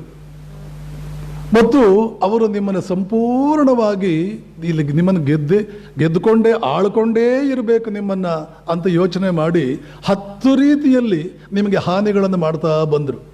ಮೊದಲು ಯುದ್ಧದಲ್ಲಿ ಗೆದ್ದರು, ಆಮೇಲೆ ನಿಮ್ಮ ಬುದ್ಧಿಗಳನ್ನು ಗೆಲ್ಲಬೇಕಾಯಿತು, ಆಮೇಲೆ ನಿಮ್ಮ ಸಂಸ್ಕೃತಿಯನ್ನು ಗೆಲ್ಲಬೇಕಾಯಿತು, ಆಮೇಲೆ ನೀವು ಯಾವಾಗಲೂ ಗೆಲ್ಲುವುದಕ್ಕೆ ಹುಟ್ಟಿದವರು, ನಾವು ಸೋಲುವುದಕ್ಕೆ ಹುಟ್ಟಿದವರು ಅಂತ ನಿಮ್ಮ ಕೈಯಲ್ಲೇ ನೀವು ಒಪ್ಪಿಕೊಳ್ಳುವ ಹಾಗೆ ಮಾಡಬೇಕಾಯಿತು. ಇದನ್ನೆಲ್ಲ ಅತ್ಯಂತ ವ್ಯವಸ್ಥಿತವಾಗಿ ಅದಕ್ಕೆ ಒಂದು ಸುವ್ಯವಸ್ಥೆ, ಅದ್ಭುತವಾದ ವ್ಯವಸ್ಥೆ ಮಾಡಿ ಒಂದೊಂದಾಗಿ 10 ದಿಕ್ಕುಗಳಿಂದ ನೀವು ಆಳುವುದಕ್ಕೆ ಹುಟ್ಟಿದವರು, ನಾವು ಆಳಲ್ಪಡುವುದಕ್ಕೆ ಹುಟ್ಟಿದವರು ಅಂತ ಒಪ್ಪಿಕೊಳ್ಳುವ ರೀತಿಯಲ್ಲಿ ಒಂದು ವ್ಯವಸ್ಥೆಗಳನ್ನು ಮಾಡ್ತಾ ನಾವು ಒಪ್ಪಿಕೊಂಡೂ ಬಿಟ್ವಿ. 2 ಮಹಾಯುದ್ಧಗಳೇನಾದರೂ ನಡೆದಿರಲಿಲ್ಲ ಅಂದರೆ, 2ನೇ ಮಹಾಯುದ್ಧ ನಡೆದಿರಲಿಲ್ಲ ಅಂದರೆ ಇವತ್ತಿಗೂ ಇಂಗ್ಲೀಷ್ನವರೇನು ಈ ದೇಶವನ್ನು ಬಿಟ್ಟು ಹೋಗ್ತಿರ್ಲಿಲ್ಲ. ಇದು ಇನ್ನೊಂದು ಮುಖ್ಯವಾದ ವಿಷಯ, ನೀವು ತಿಳ್ಕೊಳ್ಬೇಕು. ಯಾರೋ ಒಬ್ಬರು ಮಹಾತ್ಮ ಗಾಂಧಿ ಅಂತಾಗಲಿ, ಯಾರೋ ಒಂದು ಪಕ್ಷ ಅಂತಾಗಲಿ, ಯಾವುದೋ ಒಂದು ವ್ಯಕ್ತಿ ಅಂತಾಗಲಿ ಈ ದೇಶಕ್ಕೆ ಸ್ವಾತಂತ್ರ್ಯ 100ಕ್ಕೆ 100 ತಂದು ಕೊಟ್ಟಿದ್ದೇನೂ ಅಲ್ಲ. ಈ ದೇಶಕ್ಕೆ ಸ್ವಾತಂತ್ರ್ಯ ಬರುವುದಕ್ಕೆ ಕಾರಣ 2ನೇ ಮಹಾಯುದ್ಧ. ಇಂಗ್ಲೆಂಡ್ ಧೂಳಿಪಟವಾಗಿ ಇನ್ನೂ ಇವರನ್ನು ಆಳುವುದಕ್ಕೆ ನಮ್ಮ ಕೈಯಲ್ಲಿ ಆಗುವುದಿಲ್ಲ, ಇನ್ನೂ ಇವರನ್ನು ಏನೂ ಮಾಡುವುದಕ್ಕೆ ಆಗುವುದಿಲ್ಲ, ಆಳುವುದು ಕಷ್ಟವಾಗುತ್ತೆ, ಮರ್ಯಾದೆಯಿಂದ ನಮ್ಮ ಮನೆಯಲ್ಲಿ ನಾವು ಉಳ್ಕೊಂಡ್ರೆ ಸಾಕಾಗಿದೆ ಅಂತ ಅವರಿಗೆ ಅನ್ನಿಸುವುದರಿಂದ, ಜೊತೆಗೆ ಇಲ್ಲಿಯ ಕೆಲವು ಕಾರಣಗಳು ಅದಕ್ಕೆ ಪೂರಕವಾಗಿ ಕೆಲಸ ಮಾಡುವುದರಿಂದ ಇಲ್ಲಿಂದ ಬಿಟ್ಟು ಹೋದರೆ ಹೊರತು, ಇವತ್ತು ನೀವು ನಮ್ಮ ಮಕ್ಕಳಿಗೆ ಏನೇನು ಸುಳ್ಳುಗಳು ಹೇಳ್ತಾ ಇದ್ದೀರಲ್ಲ, ಆ ಸುಳ್ಳುಗಳ ಪ್ರಕಾರ ಸ್ವಾತಂತ್ರ್ಯ ಬಂದಿದ್ದೇನೋ ಅಲ್ಲ. ಮತ್ತು ಈ ಸುಳ್ಳುಗಳನ್ನು ಹೇಳುವುದನ್ನು ಸ್ವಲ್ಪ ನಿಲ್ಲಿಸಬೇಕು. ಮನೆಯಲ್ಲಿ ತಂದೆ ತಾಯಿಂದರು ಅಂತ ಇರ್ತಾರೆ, ನಿಮಗೆ ಕೆಲವು ಜವಾಬ್ದಾರಿಗಳಿದೆ, ಆ ಜವಾಬ್ದಾರಿಗಳು ನಿಭಾಯಿಸೋದಕ್ಕಾಗೋದಿಲ್ಲ ಅಂದರೆ ಮಕ್ಕಳಾಗದಂತೆ ನೋಡಿಕೊಳ್ಬೇಕು. ಮಕ್ಕಳಾದ ಮೇಲೆ ಈ ಜವಾಬ್ದಾರಿಗಳನ್ನು ನಿರ್ವಹಿಸುವ ಸಾಮರ್ಥ್ಯಗಳು, ಯೋಗ್ಯತೆಗಳು ಇದನ್ನೆಲ್ಲ ಇಟ್ಕೊಳ್ಬೇಕು. ವೇದಗಳು ಇದನ್ನೆಲ್ಲ ತಿಳಿಸ್ಕೊಟ್ಟವು. ಆವಾಗಲೇ ಹಾಗೆ ಪ್ರಾರಂಭ ಮಾಡಿದೆ ನಾನು, ವೇದಗಳಿಗೆ ಎಷ್ಟು ಕೃತಜ್ಞರಾಗಿರಬೇಕು. ವೇದಗಳು ಶಿಕ್ಷಣ, ಮಕ್ಕಳು ಬೆಳೆಯೋದೇ ಹೇಗೆ ಅಂತ ತಿಳಿಸ್ಕೊಟ್ಟವು. ತರಗತಿಯಲ್ಲಿ ಬರುವಂತಹ ಅಥವಾ ಆಚಾರ್ಯನಿಂದ ಬರುವಂತಹ ಶಿಕ್ಷಣ ಕೇವಲ 4 ಆಣೆ ಶಿಕ್ಷಣ ಅಂತ ವೇದಗಳು ಹೇಳಿಕೊಟ್ಟವು. ಆಚಾರ್ಯಾತ್ ಪಾದಂ ಆದತ್ತೆ. ಒಬ್ಬ ಮೇಷ್ಟ್ರು, ಅದು ಎಷ್ಟು ದೊಡ್ಡ ಮೇಷ್ಟ್ರಾಗಿರಲಿ, ಎಷ್ಟು ದೊಡ್ಡ ಆಚಾರ್ಯನಾಗಿರಲಿ, ಅವನಿಂದ ಬರುವ ಶಿಕ್ಷಣ 4 ಆಣೆ ಮಾತ್ರ. ಆಚಾರ್ಯಾತ್ ಪಾದಂ ಆದತ್ತೆ. ಪಾದಂ ಶಿಷ್ಯ ಸ್ವಮೇಧಯ. ಇನ್ನು 4 ಆಣೆ ವಿದ್ಯಾರ್ಥಿಯಾದವನು ತನ್ನ ಪ್ರಯತ್ನದಿಂದ ಪಡ್ಕೊಳ್ಬೇಕು. ಇವತ್ತಿನ ಕಾರ್ಯಕ್ರಮ ಅಂತಹದ್ದು. ಅವನಲ್ಲಿ ಕೂತ್ಕೋಬೇಕಿತ್ತು, ಆ ಪುಸ್ತಕ, ಆ ಲೈಬ್ರರಿಗೆ ಹೋಗಿ ಆ ಪುಸ್ತಕ ಓದಬೇಕಾಗಿತ್ತು, ಆ ಚರ್ಚೆಗೆ ಹೋಗಿ ಅದನ್ನು ನೋಡಬೇಕಾಗಿತ್ತು, ದೂರದರ್ಶನದಲ್ಲಿ ಬರುವ ಚರ್ಚೆಗಳನ್ನೆಲ್ಲ ಕೇಳಬೇಕಾಗಿತ್ತು, ವೃತ್ತಪತ್ರಿಕೆಗಳನ್ನು ನೋಡಬೇಕಾಗಿತ್ತು, ಈ ಮನುಷ್ಯನ ವಿಚಾರ ಆ ಮನುಷ್ಯನ ವಿಚಾರ ಕಂಪೇರ್ ಮಾಡಬೇಕಾಗಿತ್ತು. ಇಂಡಿಯನ್ ಹಿಸ್ಟ್ರಿ ನಮ್ಮ ಪುಸ್ತಕದಲ್ಲಿ ಹೀಗಿದೆ, ವಿಲ್ ಡ್ಯೂರೆಂಟ್ ಬೇರೆ ಬರೀತಾರಲ್ಲ, ಆರ್ನಾಲ್ಡ್ ಟಾಂಬಿ ಬೇರೆ ಬರೀತಾರಲ್ಲ, H.G. ವೆಲ್ಸ್ ಬೇರೆ ಬರೀತಾರಲ್ಲ, ಅಲೆಕ್ಸಾಂಡರ್ ಬಗ್ಗೆ ಪ್ಲುಟಾರ್ಕ್ ಬೇರೆ ಬರೀತಾರಲ್ಲ, ನಮ್ಮ ಪುಸ್ತಕ ಬೇರೆ ಬರೆಯುತ್ತಲ್ಲ ಅಂತ ಇದನ್ನೆಲ್ಲ ಯೋಚನೆ ಮಾಡಬೇಕಾಗಿತ್ತು. ಅವರು ಹಾಗೆ ತನ್ನ ಪ್ರಯತ್ನದಿಂದ ಪಡ್ಕೊಳ್ಬೇಕಾಗಿತ್ತು. ಈಗ ನಿಮ್ಮ ಮಕ್ಕಳು ಯಾಕೆ ಮಾಡ್ತಾ ಇಲ್ಲ ಅಂದರೆ, ನಮ್ಮದಲ್ಲದ ಭಾಷೆಯಲ್ಲಿ ಅವನು ಕಲಿಬೇಕಾಗಿದೆ. ಆದ್ದರಿಂದ 1ಕ್ಕೆ 4 ಪಟ್ಟು ಭಾರವಾಗಿದೆ ಅವನಿಗೆ. ಆ ಪುಸ್ತಕಗಳನ್ನು ಓದಿದ್ರೇನೆ ಸಾಕಾಗಿದೆ. ಆದ್ದರಿಂದ ಇನ್ನೊಂದು ಪುಸ್ತಕ ಓದುವ ಗೋಜಿ ಅವನು ಹೋಗಲ್ಲ. ಓದಿದ್ರೂ ಪಾಪ ಅವನಿಗೆ ಅರ್ಥವಾಗಲ್ಲ. ಇದಕ್ಕೂ ಕಾರಣ ಈ ಕಡೆ ಹೆತ್ತವರ ಮೌಢ್ಯ. ಅನ್ಟ್ರೈನ್ಡ್ ಪೇರೆಂಟ್ಸ್, ಅನ್ಫಿಟ್ ಪೇರೆಂಟ್ಸ್ ಸಿಕ್ಕಿದುದರಿಂದ ಆ ಮಕ್ಕಳ ಗ್ರಹಚಾರ ಅವರಾದ್ದರಿಂದ ಅದನ್ನೆಲ್ಲ ಏನು ಓದುವ ಗೋಜಿಗೆ ಹೋಗ್ತಾ ಇಲ್ಲ. ವೇದಗಳ ಕಾಲದ ಶಿಕ್ಷಣದ ವ್ಯವಸ್ಥೆ, ಆ ಡೆಫಿನೇಷನ್ ಇಲ್ಲೇ ಸತ್ತು ಸುಣ್ಣವಾಯಿತು. ಶಾರದಾ ಮಾತೆ, ರಾಮಕೃಷ್ಣರು ಅವರೆಲ್ಲರೂ ಕೂಡ ಆಚಾರ್ಯಾತ್ ಪಾದಮಾದತ್ತೆ ಬಿಟ್ರು. ವಿವೇಕಾನಂದರು ಆಚಾರ್ಯನಿಂದ ತರಗತಿಯಲ್ಲಿ ಏನು ಶಿಕ್ಷಣ ಬೇಕೋ ಪಡ್ಕೊಂಡ್ರೂ ಕೂಡ, ಬೇಕಾದಷ್ಟು ಪಡ್ಕೊಂಡ್ರೂ ಕೂಡ, ಪ್ರಪಂಚದಲ್ಲಿ ಇನ್ಯಾವ ವ್ಯಕ್ತಿಯು ಬಹುಶಃ ಕಳೆದ 1500 ವರ್ಷಗಳಿಂದಲೂ 2000 ವರ್ಷಗಳಿಂದಲೂ ಯಾವ ವಿದ್ಯಾರ್ಥಿಯೂ ಪಡೆದುಕೊಳ್ಳಿಲ್ಲ ಅನ್ನುವ ರೀತಿಯಲ್ಲಿ ಪಡೆದುಕೊಂಡ್ರೂ ಕೂಡ ಕೊನೆಗೆ ಒಂದು ನಿರ್ಧಾರಕ್ಕೆ ಬರ್ತಾರೆ. ಏನಾದರೂ ಒಂದು ಮಾತ್ರೆ, ಒಂದು ಔಷಧ ತಗೊಂಡು ಇಲ್ಲಿವರೆಗೆ ನಾನು ಓದಿರೋದೆಲ್ಲ ಮರೆತು ಹೋಗುವ ಹಾಗಿದ್ದಿದ್ರೆ ಮೊದಲು ನಾನು ಆ ಔಷಧ ತಗೊಳ್ತಾ ಇದ್ದೆ. ರಾಮಕೃಷ್ಣರು, ಶಾರದಾ ಮಾತೆ ತರಗತಿಯಲ್ಲಿ ಸಿಗುವಂತಹ, ಕೋಣೆಯಲ್ಲಿ ಸಿಗುವಂತಹ ಆ ಪಾಠಗಳಿಗೆ ಗಮನವೇ ಕೊಡಲಿಲ್ಲ. ಗಮನ ಕೊಟ್ಟ ವಿವೇಕಾನಂದರು ಜೀವನದಲ್ಲಿ ದೊಡ್ಡ ತಪ್ಪು ಮಾಡಿದೆ ಎನ್ನುವ ಪಶ್ಚಾತ್ತಾಪಕ್ಕೆ ಒಳಗಾದರು. ಅರ್ಥಾತ್ 3 ಜನವೂ ಕೂಡ ಆವತ್ತಿನ ಇಂಡಿಯಾದಲ್ಲಿ ತರಗತಿಗಳಲ್ಲಿ ಸಿಗ್ತಾ ಇದ್ದಂಥ ಆ ಪಾಠಗಳು ನಿಷ್ಪ್ರಯೋಜಕ ಅನ್ನುವುದನ್ನು ತೋರಿಸಿದರು. ಇದು ನಾವು ಗಮನಿಸೋದಿಲ್ಲ. ಇವತ್ತಿನ ಪ್ರವಚನಕ್ಕೆ ಬಂದರೆ ಇದು ಅರ್ಥವಾಗುತ್ತೆ, ಇಲ್ಲಾಂದ್ರೆ ಇದು 25 ಜನ್ಮಕ್ಕೂ ಕೂಡ ಇದೇನೂ ಅರ್ಥವಾಗ್ತಿರ್ಲಿಲ್ಲ. ಯಾಕೆ ಇದು ಯಾರು ಹೇಳೋದಿಲ್ಲ ನಿಮ್ಗಿದನ್ನು. ರಾಮಕೃಷ್ಣರು ಕಲಿಯದಿದ್ದುದು ಏಕೆ? ಶಾರದಾ ಮಾತೆ ಕಲಿಯದಿದ್ದುದು ಯಾಕೆ? ಸಾರ್ವಕಾಲಿಕ, ಸಾರ್ವಜನಿಕವಾದಂತಹ ಶಿಕ್ಷಣ ಸಿಗೋದಿಲ್ಲ ಅನ್ನೋದು ಮೊದಲನೇ ವಿಷಯ. ಇನ್ನು ಎರಡನೇದು, ಅದಿಲ್ಲ ಅಂದ್ರೂ ನಡೆಯುತ್ತೆ, ಅದಿಲ್ಲ ಅಂದ್ರೂ ನಡೆಯುತ್ತೆ. ಥಾಮಸ್ ಆಲ್ವಾ ಎಡಿಸನ್ ಅನ್ನುವ ಮಹಾವಿಜ್ಞಾನಿ 3 ತಿಂಗಳೇ ಶಾಲೆಗೆ ಹೋದ. ಯಾಕೆ? ಅದಿಲ್ಲ ಅಂದ್ರೂ ನಡೆಯಿತು. ಮೈಕೇಲ್ ಫ್ಯಾರಡೆ, ಇಲ್ಲಿ ಯಾರಾದರೂ ಸೈನ್ಸ್ ಸ್ಟೂಡೆಂಟ್ಸ್ ಕೂತಿದ್ರು, ಇವರೆಲ್ಲ ಎಂತೆಂಥ ದಿಗ್ಗಜಗರು. ಮೈಕೇಲ್ ಫ್ಯಾರಡೆ ಎಂತವನು, ಎಡಿಸನ್ ಎಂತವನು, 6 ತಿಂಗಳು ಶಾಲೆಗೆ ಹೋದವನು. ಮೇಡಮ್ ಕ್ಯೂರಿ ಮುಸುರೆ ತಿಕ್ಕುತ್ತಾ ಇದ್ದವಳು. ಬಿಲ್ ಗೇಟ್ಸ್ ಯಾವುದೇ ಕಾಲೇಜಿನ ಡಿಗ್ರಿ ಪಡ್ಕೊಳ್ಳದೆ ಇರೋನು. ಇಂಥದ್ದು 1000 ಉದಾಹರಣೆ ಕೊಟ್ಟರು ಮಂದಮತಿಗಳಿಗೆ ತಲೆಗಳಿಗೆ ಹೋಗೋದು ಕಷ್ಟ.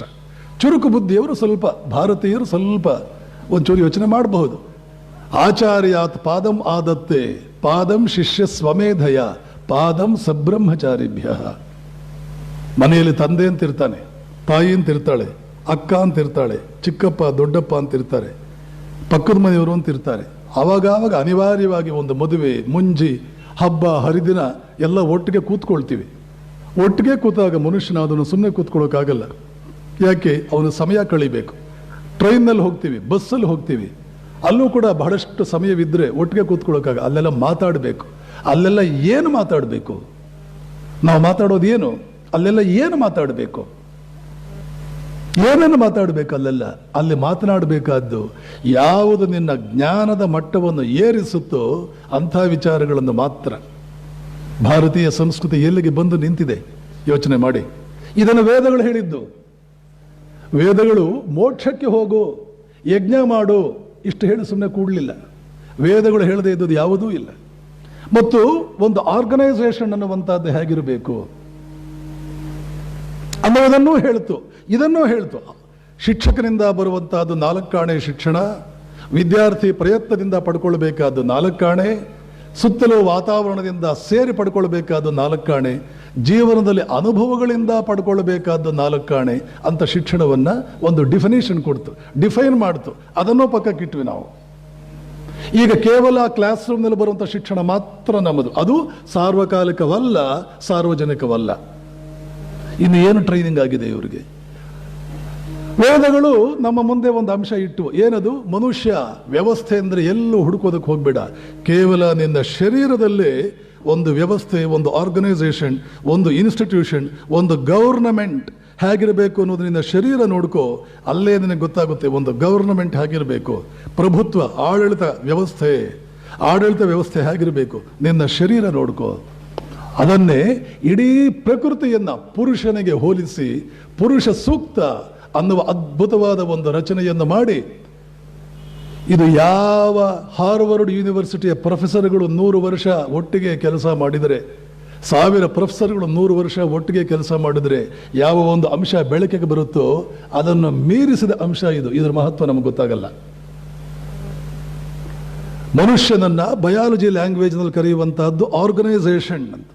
ಯಾವುದೇ ವ್ಯವಸ್ಥೆಯನ್ನ, ಸರ್ಕಾರವನ್ನ, ಯಾವುದೇ ಸಂಸ್ಥೆಯನ್ನ, ಆಡಳಿತ ವ್ಯವಸ್ಥೆಯನ್ನ ಕರೆಯೋದು ಆರ್ಗನೈಸೇಷನ್. ಅದಕ್ಕೂ ಅದೇ ಅರ್ಥ, ಇದಕ್ಕೂ ಅದೇ ಆರ್ಗನ್, ಆರ್ಗ್ಯಾನಿಸಮ್, ಆರ್ಗನೈಸೇಷನ್.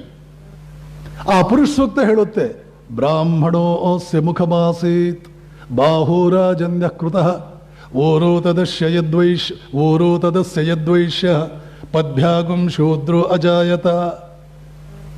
ಇದು ಇಷ್ಟು ಕೋಲಾಹಲ ಉಂಟು ಮಾಡುತ್ತೆ ನಮ್ಮ ದೇಶದಲ್ಲಿ, ಇಷ್ಟು ಕೋಲಾಹಲ ಉಂಟು ಮಾಡಿದೆ. ನೋಡಿದರೂ ಎಷ್ಟು ಭಿನ್ನತೆ, ಎಷ್ಟು ಭೇದಗಳು, ಎಷ್ಟು ಅಸಮಾನತೆಗಳು. ಇದರಲ್ಲಿ ಅಸಮಾನತೆಯ ಬೀಜ ಲವಲೇಶವೂ ಇಲ್ಲ ಇದರಲ್ಲಿ. ಮತ್ತು ಇಲ್ಲಿ ಬ್ರಾಹ್ಮಣ, ಕ್ಷತ್ರಿಯ, ವೈಶ್ಯ, ಶೂದ್ರ ಪದಗಳು ಎಲ್ಲ ದೇಶಗಳಲ್ಲೂ ಸಾರ್ವಕಾಲಿಕವಾಗಿ, ಸಾರ್ವಜನಿಕವಾಗಿ ಇರ್ತಕ್ಕಂಥದ್ದೇ, ಹೆಸರುಗಳು ಬೇರೆ ಅಷ್ಟೆ. ಮತ್ತು ಇವತ್ತಿನ ಸಮಸ್ಯೆ ಎಲ್ಲ ಹೆಸರುಗಳಲ್ಲಿ ಮಾತ್ರ ಸಮಸ್ಯೆ ಇರೋದು.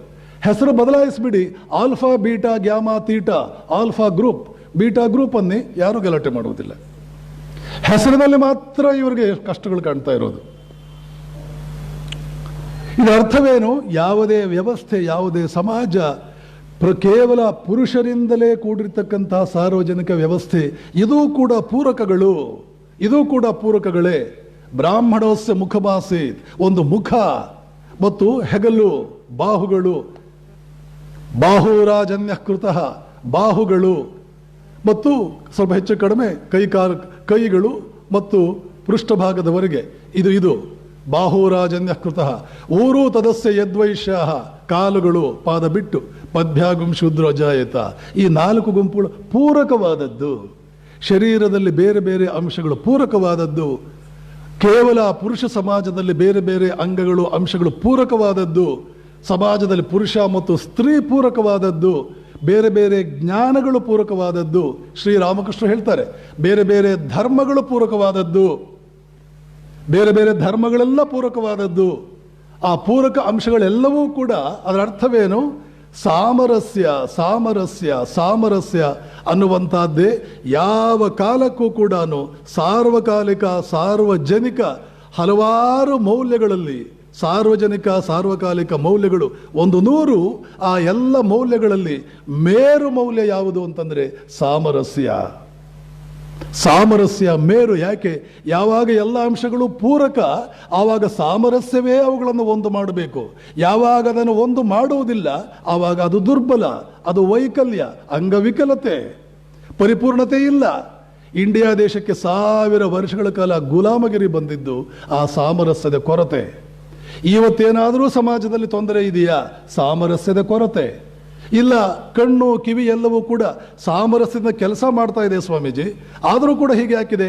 ಹಾಗಾದರೆ ಕಣ್ಣಿನ ದೃಷ್ಟಿ ಸಾಮರ್ಥ್ಯ ಸರಿಯಿಲ್ಲ, ಕಿವಿಯ ದೃಷ್ಟಿ ಸಾಮರ್ಥ್ಯ ಸರಿಯಿಲ್ಲ. ಅದು ಪೂರಕವಾಗಿದ್ರೂ ಒಂದೇ, ಪೂರಕವಾಗಿಲ್ಲ ಅಂದ್ರೂ ಒಂದೇ. ಆದ್ದರಿಂದ ಇಡೀ ನಾಡನ್ನು ಕಟ್ಟುವುದು, ದೇಶವನ್ನು ಕಟ್ಟುವುದು, ಸಮಾಜವನ್ನು ಕಟ್ಟುವುದು, ಏನನ್ನಾದರೂ ಕಟ್ಟುವುದು ಸಮಷ್ಟಿ ಚೌಕಟ್ಟಿನಲ್ಲಿ ಕಟ್ಟುವುದು ಅಂತಂದ್ರೆ ನೆನಪಿಟ್ಕೊಳ್ಳಿ, ಒಂದೊಂದು ವೈಯಕ್ತಿಕ ಅಂಶದ ಸಾಮರ್ಥ್ಯಗಳನ್ನು ಜಾಸ್ತಿ ಮಾಡುವುದು, ಪ್ರತ್ಯೇಕ ಭಾಗ ಇದೆಯಲ್ಲ ಅದರ ಅಂಶಗಳನ್ನು ಜಾಸ್ತಿ ಮಾಡುವುದು, ಮತ್ತು ಅವೆಲ್ಲವೂ ಕೂಡ ಸಾಮರಸ್ಯದಿಂದ ಕೆಲಸ ಮಾಡುವಂತೆ, ಒಂದು ಸಮರಸ ಭಾವನೆಯಲ್ಲಿ ಅವು ಮಿಳಿತವಾಗುವಂತೆ ಒಂದು ವ್ಯವಸ್ಥೆ ಮಾಡುವುದು. ಶಾರದಾ ಮಾತೆ, ರಾಮಕೃಷ್ಣರು, ಸ್ವಾಮಿ ವಿವೇಕಾನಂದರು, ಇಂಡಿಯಾ, ಅಮೆರಿಕ ಅವೆಲ್ಲವೂ ಕೂಡ ಹೀಗೆ ಮಾಡುವಂತೆ ಒಂದು ವ್ಯವಸ್ಥೆ ಆಗಿದ್ದುದರಿಂದ ಇವತ್ತು ಅದ್ಭುತವಾದ ರಾಮಕೃಷ್ಣರ ವಿಚಾರಗಳು ಜಗತ್ತಿಗೆಲ್ಲ ಗೊತ್ತಾಗುವಂತೆ ಆಗ್ತಾ ಇದೆ. ಆದರೆ ಹೇಗೋ ಇವೆಲ್ಲವೂ ಪೂರಕವಾಗಿ ಕೆಲಸ ಮಾಡಿದವು. ಶ್ರೀರಾಮಕೃಷ್ಣ, ಶಾರದಾ ಮಾತೆ, ರಾಮಕೃಷ್ಣರು, ವಿವೇಕಾನಂದರು, ಭಾರತೀಯ ಉಪನಿಷತ್ ಮತ್ತು ಅಮೆರಿಕದ ಇಂಗ್ಲೆಂಡಿನ ಇಂಗ್ಲಿಷ್ ಭಾಷೆ, ಅಮೆರಿಕೆಯ ಶ್ರೋತೃಗಳು ಮತ್ತು ಇಂಡಿಯಾ ದೇಶದ ಉಪನ್ಯಾಸಕ, ಇವರಲ್ಲಿ ಒಂದು ಸಾಮರಸ್ಯ, ಇವರಲ್ಲಿ ಪೂರಕತೆ, 10 ಅಂಶಗಳು ಪೂರಕವಾಗಿ ಕೆಲಸ ಮಾಡಿ ಇವತ್ತು ನೀವು ಇಲ್ಲಿ ಕುಳಿತುಕೊಳ್ಳೋದಕ್ಕೆ ಸಾಧ್ಯವಾಯಿತು. ಶಾರದಾ ಮಾತೆ ಇದನ್ನು ಸೂಕ್ಷ್ಮವಾಗಿ ತಿಳಿಸ್ಕೊಡ್ತಾರೆ. ವೇದಗಳು ಆವತ್ತೇ ತಿಳಿಸಿಕೊಟ್ಟವು, 100 ರೀತಿಯಲ್ಲಿ ತಿಳಿಸ್ಕೊಟ್ಟವು. ಶಿವ ಶಕ್ತಿಗಳು ಪ್ರತ್ಯೇಕವಲ್ಲ, ಅದನ್ನು ಭಾವನೆಯಲ್ಲಿ ತಿಳಿಸ್ಕೊಟ್ಟವು. ಅದಕ್ಕೆ ಒಂದು ಓಂ ಅನ್ನುವಂತಹ ಒಂದು ವಿಚಾರವನ್ನು ತಿಳಿಸ್ಕೊಟ್ಟವು. ಪರಬ್ರಹ್ಮ, ಪರಮಾತ್ಮ, ಅಕಾರ ಉಕಾರ ಮಕಾರಗಳಿಂದ ಕೂಡಿರ್ತಕ್ಕಂಥ ಆ ಓಂನಲ್ಲೇ ಆ ಪರಬ್ರಹ್ಮ ಪರತತ್ವದ ಸ್ತ್ರೀ ರೂಪ, ಶಕ್ತಿ ರೂಪ ಉಮಾ ಕೂಡ ಆಗಿದ್ದಾಳೆ. ಅಕಾರ ಉಕಾರ ಮಕಾರಗಳಿಂದಲೇ ಉಕಾರ ಮಕಾರ ಅಕಾರವಾಗಿ ಓಂ ಎನ್ನುವ ಪರಬ್ರಹ್ಮ, ಉಮಾ ಎನ್ನುವಂತಹ ಅವನ ಪೂರಕವಾಗಿ ಕೆಲಸ ಮಾಡುವ ಅವನ ಲೀಲಾ ಸಹಚಾರಿಣಿ ಒಂದೇ ಅಂಶದಿಂದ ಒಂದೇ ವಸ್ತುವಿನದ ಮಾಡಲ್ಪಟ್ಟಿದ್ದಾರೆ ಅನ್ನೋದರಿಂದ ಪ್ರಾರಂಭ ಮಾಡಿ ಭಾರತೀಯ ಚಿಂತನ ಲಹರಿ ಅಲ್ಲಿಂದ ಪ್ರಾರಂಭ ಮಾಡಿ ಪುರುಷ ಸೂಕ್ತದವರೆಗೂ ತಂದು ಭಗವದ್ಗೀತೆಯಲ್ಲಿ ಯಜ್ಞ ಯಜ್ಞ ಯಜ್ಞ ಕೃಷ್ಣ 2 ಅಧ್ಯಾಯಗಳಲ್ಲಿ ಇದನ್ನು ಅದ್ಭುತವಾಗಿ ಹೇಳಿ ಪರಸ್ಪರಂ ಭಾವಯಂತಹ ಶ್ರೇಯ ಪರಮವಾಪ್ಸ್ಯತ. ಅರ್ಜುನ, ಪರಮ ಶ್ರೇಯಸ್ಸು ನಿನಗೆ ಬೇಕು ಅಂದರೆ ಪರಸ್ಪರತೆ, ಪರಸ್ಪರ ಭಾವಿಸಿಕೊಳ್ಳುವುದೇ ಮಾರ್ಗ. ದೇವಾನ್ ಭಾವಯತಾನೇನ ತೇ ದೇವ ಭಾವಯಂತಹ ಪರಸ್ಪರಂ ಭಾವಯಂತಹ ಶ್ರೇಯ ಪರಮವಾಪ್ಸ್ಯತ ಅನ್ನೋದನ್ನು ತಿಳಿಸ್ಕೊಟ್ಟ ಕೃಷ್ಣ. ಆದರೆ ನಾವು ಕೇಳಿದೆವು, ಅರ್ಥವಾಯಿತೋ ಇಲ್ವೋ ಗೊತ್ತಿಲ್ಲ, ಜೀವನದಲ್ಲಿ ಅನುಷ್ಠಾನಕ್ಕಂತೂ ತರಲೇ ಇಲ್ಲ. ಮನುಷ್ಯನ ನಿರ್ಮಾಣ ಶಾರದಾ ಮಾತೆ ಇದಕ್ಕೆ ತಮ್ಮದೇ ಆದ ರೀತಿಯಲ್ಲಿ ಒಂದು ಕೊಡುಗೆಯನ್ನು ಕೊಟ್ಟರು.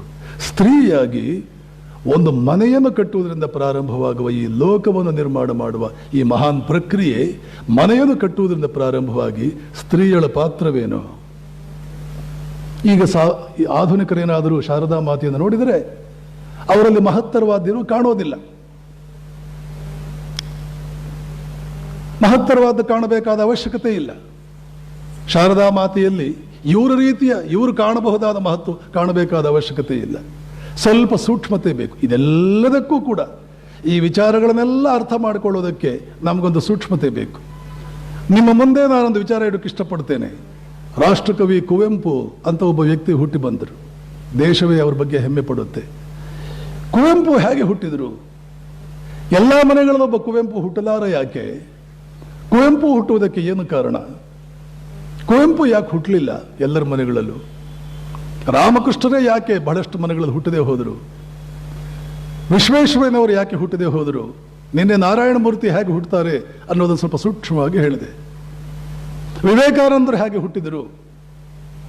ಕುವೆಂಪು ಅವರ ತಾಯಿ ಯಾವುದೇ ಕನ್ನಡದಲ್ಲಿ ಗ್ರಂಥಗಳನ್ನು ಬರೆದವಳಲ್ಲ. ತಂದೆಗೆ ಬಹುಶಃ ಕನ್ನಡ ಬರೆಯೋದಕ್ಕೂ ಬರ್ತಿರ್ಲಿಲ್ಲ. ಕುವೆಂಪು ಹುಟ್ಟಿದ್ದು ಹೇಗೆ? ಕುವೆಂಪು ಹೇಗೆ ಹುಟ್ಟುಬಿಟ್ಟ?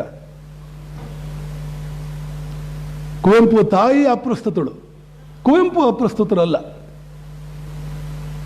ಆಳವಾಗಿ ನಾವು ವಿಚಾರ ಮಾಡಬೇಕು. ಆದರೆ ಕುವೆಂಪು ತಾಯಿ ಶಾರದಾ ಮಾತೆ ನಡೆಸಿದ ಜೀವನಕ್ಕೆ ಆದರ್ಶವಾಗಿಟ್ಟುಕೊಂಡು ಸಾಧ್ಯವಾದಷ್ಟು ನಡೆಸಿದವಳು. ವಿವೇಕಾನಂದರ ತಾಯಿ ಎಲ್ಲೂ ಇಂಗ್ಲಿಷ್ನಲ್ಲಿ ಮಾತನಾಡಿದವಳಲ್ಲ, ಎಲ್ಲೂ ಧ್ಯಾನ ಮಾಡಿದವಳಲ್ಲ. ವಿವೇಕಾನಂದರು ಹೇಗೆ ಹುಟ್ಟಿದರು?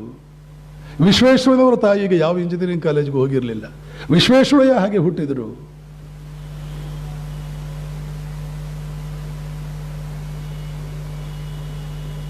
ಕಾರಣ ಇಷ್ಟೇ ಕಾರಣ. ಅದೆಲ್ಲ ಕೂಡ ಒಂದು ಸಂಸ್ಕೃತಿ. ಆ ಸಂಸ್ಕೃತಿಯಲ್ಲಿ ನಮಗೆ ಕಾರಣವಾಗುವಂತಹದ್ದು, ನಮಗೆ ಎದ್ದು ಕಾಣುವಂತಹದ್ದು ಶಾರದಾ ಮಾತೆಯ ಜೀವನವನ್ನು ನಾವು ಅವಲೋಕನ ಮಾಡ್ತಾ ಬಂದರೆ ನಮಗೆ ಸ್ಪಷ್ಟವಾಗಿ ಗೊತ್ತಾಗುತ್ತದೆ. ಶಾರದಾ ಮಾತೆಯ ಜೀವನದಲ್ಲಿ ನಾವು ಕಾಣುವಂತಹದ್ದು ಮೊದಲ ಅದ್ಭುತವಾದಂತಹ ಒಂದು ಲಕ್ಷಣ ಯಾವುದದು? ಪಾವಿತ್ರ್ಯ. ಶಾರದಾ ಮಾತೆಯನ್ನು ಕುರಿತು ಪ್ರತಿನಿತ್ಯ ಶ್ರೀ ರಾಮಕೃಷ್ಣಾಶ್ರಮದಲ್ಲಿ ಕೆಲವು ಸ್ತೋತ್ರಗಳಿವೆ. ಅದರ ಪ್ರತಿನಿತ್ಯ ಹೇಳ್ತಾರೆ, ಪ್ರತಿನಿತ್ಯ ಹೇಳಬಹುದಾದ ಸ್ತೋತ್ರಗಳು. ಅದರಲ್ಲಿ ಒಂದು ಶ್ಲೋಕ ಬರುತ್ತೆ, ಪವಿತ್ರಂ ಚರಿತಂ ಯಸ್ಯಾಹ ಪವಿತ್ರಂ ಜೀವನಂ ತಥಾ ಪವಿತ್ರತಾ ಸ್ವರೂಪಿಣ್ಯೈ ತಸ್ಯೈ ಕುರ್ಮೋ ನಮೋ ನಮಃ. ಪಾವಿತ್ರ್ಯ ಪಾವಿತ್ರ್ಯ ಪಾವಿತ್ರ್ಯ, ಇದು ಒಂದು ಶಿಕ್ಷಣ, ಇದು ಒಂದು ಡಿಪಾರ್ಟ್ಮೆಂಟ್. ಅನ್ಫಾರ್ಚುನೇಟ್ಲಿ ನಮಗೆ ಎಕನಾಮಿಕ್ಸು ಒಂದು ಸಬ್ಜೆಕ್ಟ್ ಆಗಿ ಕಾಣುತ್ತೆ, ಅದರಲ್ಲಿ PhD, ಅದರಲ್ಲಿ ಪೋಸ್ಟ್ ಗ್ರಾಜ್ಯುಯೇಷನ್ ಕಾಣುತ್ತೆ. ಪಾವಿತ್ರ್ಯ ಅನ್ನೋ ಸಬ್ಜೆಕ್ಟ್ನಲ್ಲಿ ಒಂದು ಗ್ರಾಜ್ಯುಯೇಷನ್, ಒಂದು ಪೋಸ್ಟ್ ಗ್ರಾಜ್ಯುಯೇಷನ್, ಒಂದು ಡಾಕ್ಟರೇಟ್ ಕಾಣಬೇಕಾಗಿತ್ತು.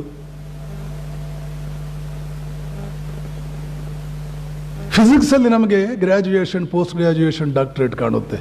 ಪಾವಿತ್ರ್ಯದಲ್ಲೂ ಕೂಡ ಹಾಗೆಲ್ಲ ಕಾಣಬೇಕಾಗಿತ್ತು. ಗಾಂಧೀಜಿ ಗಾಂಧೀಜಿ ಗಾಂಧೀಜಿ ಎನ್ನುವ ವ್ಯಕ್ತಿ ಸಾಕಷ್ಟು ಪ್ರಸಿದ್ಧರಾದರು. ವಿದ್ಯಾರ್ಥಿಯಾಗಿ ಅತ್ಯಂತ ನಿಷ್ಪ್ರಯೋಜಕವಾದ ವ್ಯಕ್ತಿ. ಯಾವ ಮಟ್ಟದಲ್ಲೂ ಕೂಡ ನಾವು ನಮ್ಮ ಮಕ್ಕಳು ಹೇಗಿರಬೇಕು ಅಂತ ಬಯಸ್ತೀವೋ ಹಾಗೆ ಅವರು ಇದ್ದವರಲ್ಲ. ಹೀಗಿರಬಾರದು ಅಂತ ನಾವು ಬಯಸುವ ರೀತಿಯಲ್ಲಿ ಇದ್ದವರು. ಕಾಪಿ ಹೊಡಿಬೇಕಾದಂಥ ಒಂದು ಅನಿವಾರ್ಯತೆಯನ್ನು ಜೀವನದಲ್ಲಿ ತಂದುಕೊಂಡಂಥ ವಿದ್ಯಾರ್ಥಿ. ಕಾಪಿ ಹೊಡಿಲಿಲ್ಲ ಅಂದರೆ ಆಗೋದಿಲ್ಲ ಅನ್ನುವ ಒಂದು ಅನಿವಾರ್ಯತೆಯನ್ನು ತಂದು ಆ ಸ್ಥಿತಿಗೆ ತನ್ನನ್ನು ತಂದುಕೊಂಡಂಥ ಒಬ್ಬ ವಿದ್ಯಾರ್ಥಿ. ಕೆಲವು ವರ್ಷಗಳ ಹಿಂದೆ, ಒಂದು 20 ವರ್ಷಗಳ ಹಿಂದೆ ಪ್ರಪಂಚದಲ್ಲಿ ಒಂದು ಕೂಗು ಎದ್ದಿತ್ತು. ಈ 20ನೇ ಶತಮಾನದಲ್ಲಿ, ಈಗ ನಾವಿರೋದು 21ನೇ ಶತಮಾನ, 20ನೇ ಶತಮಾನದಲ್ಲಿ ಜಗತ್ತಿನ ಅತ್ಯಂತ ಶ್ರೇಷ್ಠ ವ್ಯಕ್ತಿ ಯಾರು? ಇಬ್ಬರ ನಡುವೆ ಅದು ಒಂದು ರೀತಿಯ ಕಾಂಪಿಟಿಷನ್, ಸ್ಪರ್ಧೆ ರೀತಿಯಲ್ಲಿ ಬಂತು. ಒಂದು ಮಹಾತ್ಮ ಗಾಂಧಿ, ಇನ್ನೊಂದು ಐನ್ಸ್ಟೈನ್. ಕೊನೆಗೆ ಜನ ಐನ್ಸ್ಟೈನರಿಗೆ ವೋಟ್ ಹಾಕಿದರು. ಆದರೆ ಸ್ವಯಂ ಐನ್ಸ್ಟೈನ್ ಅವರು ಬದುಕಿದ್ದಾಗ ಗಾಂಧೀಜಿಯವರ ಬಗ್ಗೆ ಒಂದು ಭಾವನೆಯನ್ನು ಇಟ್ಕೊಂಡಿದ್ದರು. ಯಾವ ಭಾವನೆ? ಬಹುಶಃ ಈ ಮನುಷ್ಯ ತೀರಿಕೊಂಡ ಮೇಲೆ ಹೀಗೆ ಒಬ್ಬ ವ್ಯಕ್ತಿ ಬದುಕಿದ್ದ ಅಂತ ನಾವೇನಾದರೂ ಹೇಳಿದ್ರೆ ಜಗತ್ತಿನ ಜನ ನಂಬಲಾರರು. ಹೀಗೊಬ್ಬ ವ್ಯಕ್ತಿ ಇದ್ದ ಅಂತ ಹೇಳಿದ್ರೆ ಜಗತ್ತಿನ ಜನ ನಂಬಲಾರರು. ಅಲ್ಲಿ ಗಾಂಧೀಜಿ ಆ ಮಟ್ಟಕ್ಕೆ ಏರಿದ್ರು. ವಿದ್ಯಾರ್ಥಿಯಾಗಿದ್ದ ಮಟ್ಟದಿಂದ ಐನ್ಸ್ಟೈನ್ ಹಾಗಿದ್ದಿದ್ರೆ ಚೆನ್ನಾಗಿರ್ಬೋದಾಗಿತ್ತಲ್ಲ ಅಂತ ಭಾವಿಸಿರಬಹುದು. ಗಾಂಧೀಜಿಯವರ ವಿದ್ಯಾರ್ಥಿ ಜೀವನವನ್ನು ನಾವು ನೋಡಿದ್ರೆ ಐನ್ಸ್ಟೈನ್ ರೀತಿಯಲ್ಲಿ ಇದ್ದಿದ್ರೆ ಚೆನ್ನಾಗಿರಬಹುದಾಗಿತ್ತಲ್ಲ ಅಂತ ಭಾವಿಸಬಹುದು. ಐನ್ಸ್ಟೈನ್ ತಮ್ಮ ರೀತಿಯಲ್ಲಿ ಒಂದು ಮಹತ್ವವನ್ನು ಪಡ್ಕೊಂಡ್ರು, ಒಂದು ಶಿಖರಕ್ಕೆ ಏರಿದ್ರು. ಗಾಂಧೀಜಿ ತಮ್ಮ ರೀತಿಯಲ್ಲಿ ಒಂದು ಶಿಖರಕ್ಕೆ ಏರಿದ್ರು. ಗಾಂಧೀಜಿಯವರನ್ನು ಕಂಡು ಐನ್ಸ್ಟೈನ್ ಆಶ್ಚರ್ಯಗೊಂಡ್ರು. ಹೀಗೊಬ್ಬ ವ್ಯಕ್ತಿ ಬದುಕಿದ್ದ ಅಂದರೆ ಯಾರು ಜನ ನಂಬೋದಿಲ್ಲ ಇನ್ನು ಮೇಲೆ. ಅವರ ದೃಷ್ಟಿಯಲ್ಲಿ ಅವರಿಗಿಂತಲೂ ಗಾಂಧೀಜಿ ಬಹಳ ದೊಡ್ಡವರಾಗಿದ್ದರು. ನಮ್ಮ ಮುಂದೆ ಇಲ್ಲಿ ಒಂದು ವಿಷಯ ಬರುತ್ತೆ. ಹಾಗಾದರೆ ಇವರು ಡಾಕ್ಟರೇಟ್ ಮಾಡಿದ್ದು, ಇವರು ಮಹಾನ್ ಆಗಿದ್ದು, ಇವರು ಔನ್ನತ್ಯವನ್ನು ಸಾಧಿಸಿದ್ದು ಯಾವ ಸಬ್ಜೆಕ್ಟ್ನಲ್ಲಿ ಸಾಕಷ್ಟು ಮುಂದುವರೆದು, ಯಾವ ಸಬ್ಜೆಕ್ಟಿನಿಂದ ಇವರು ಈ ಮಹತ್ವ ಸಿಕ್ಕಿತು ಇವರಿಗೆ?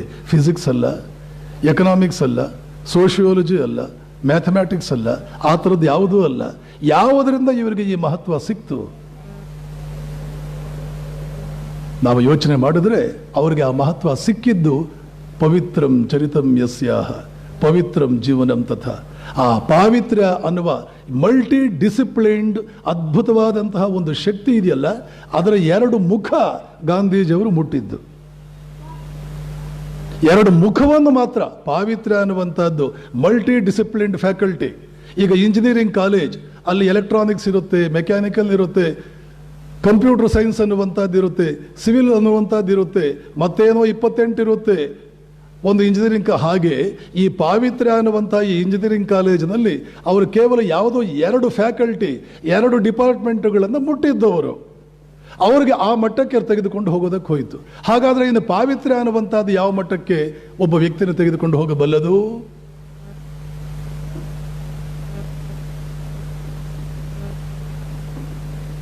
ಶಾರದಾ ಮಾತೆ ಈ ಪಾವಿತ್ರ್ಯ ಅನ್ನುವುದನ್ನು ತುದಿಗೆ ಮುಟ್ಟಿದರು.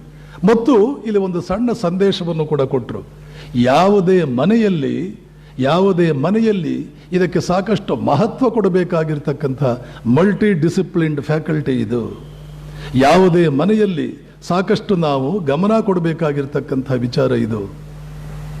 ಪವಿತ್ರಂ ಚರಿತಂ ಯಸ್ಯಾಹ ಪವಿತ್ರಂ ಜೀವನಂ ತಥಾ ಪವಿತ್ರತಾ ಸ್ವರೂಪಿಣ್ಯೆ ತಸ್ಯೈ ಕುರ್ಮೋ ನಮೋ ನಮಃ.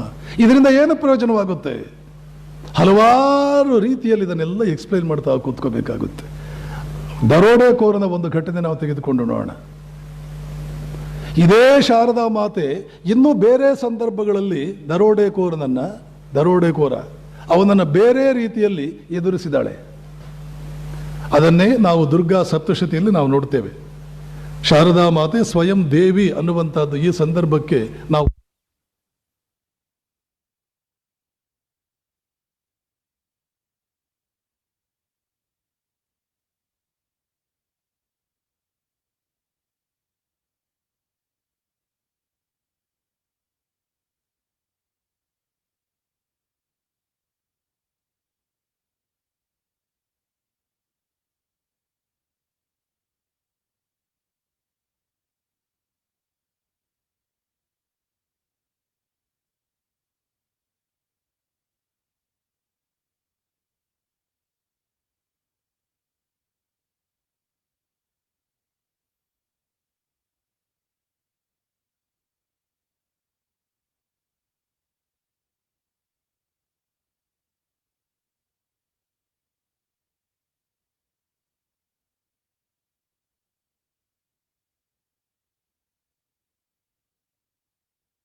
ನನ್ನ ಪತಿಯ ಬಗ್ಗೆ ಹಗುರವಾಗಿ ನನ್ನ ಮುಂದೆಯೇ ಮಾತನಾಡಿದಾಗ ಬೆಂಕಿಗೆ ಹಾರಿದ್ದೇನೆ.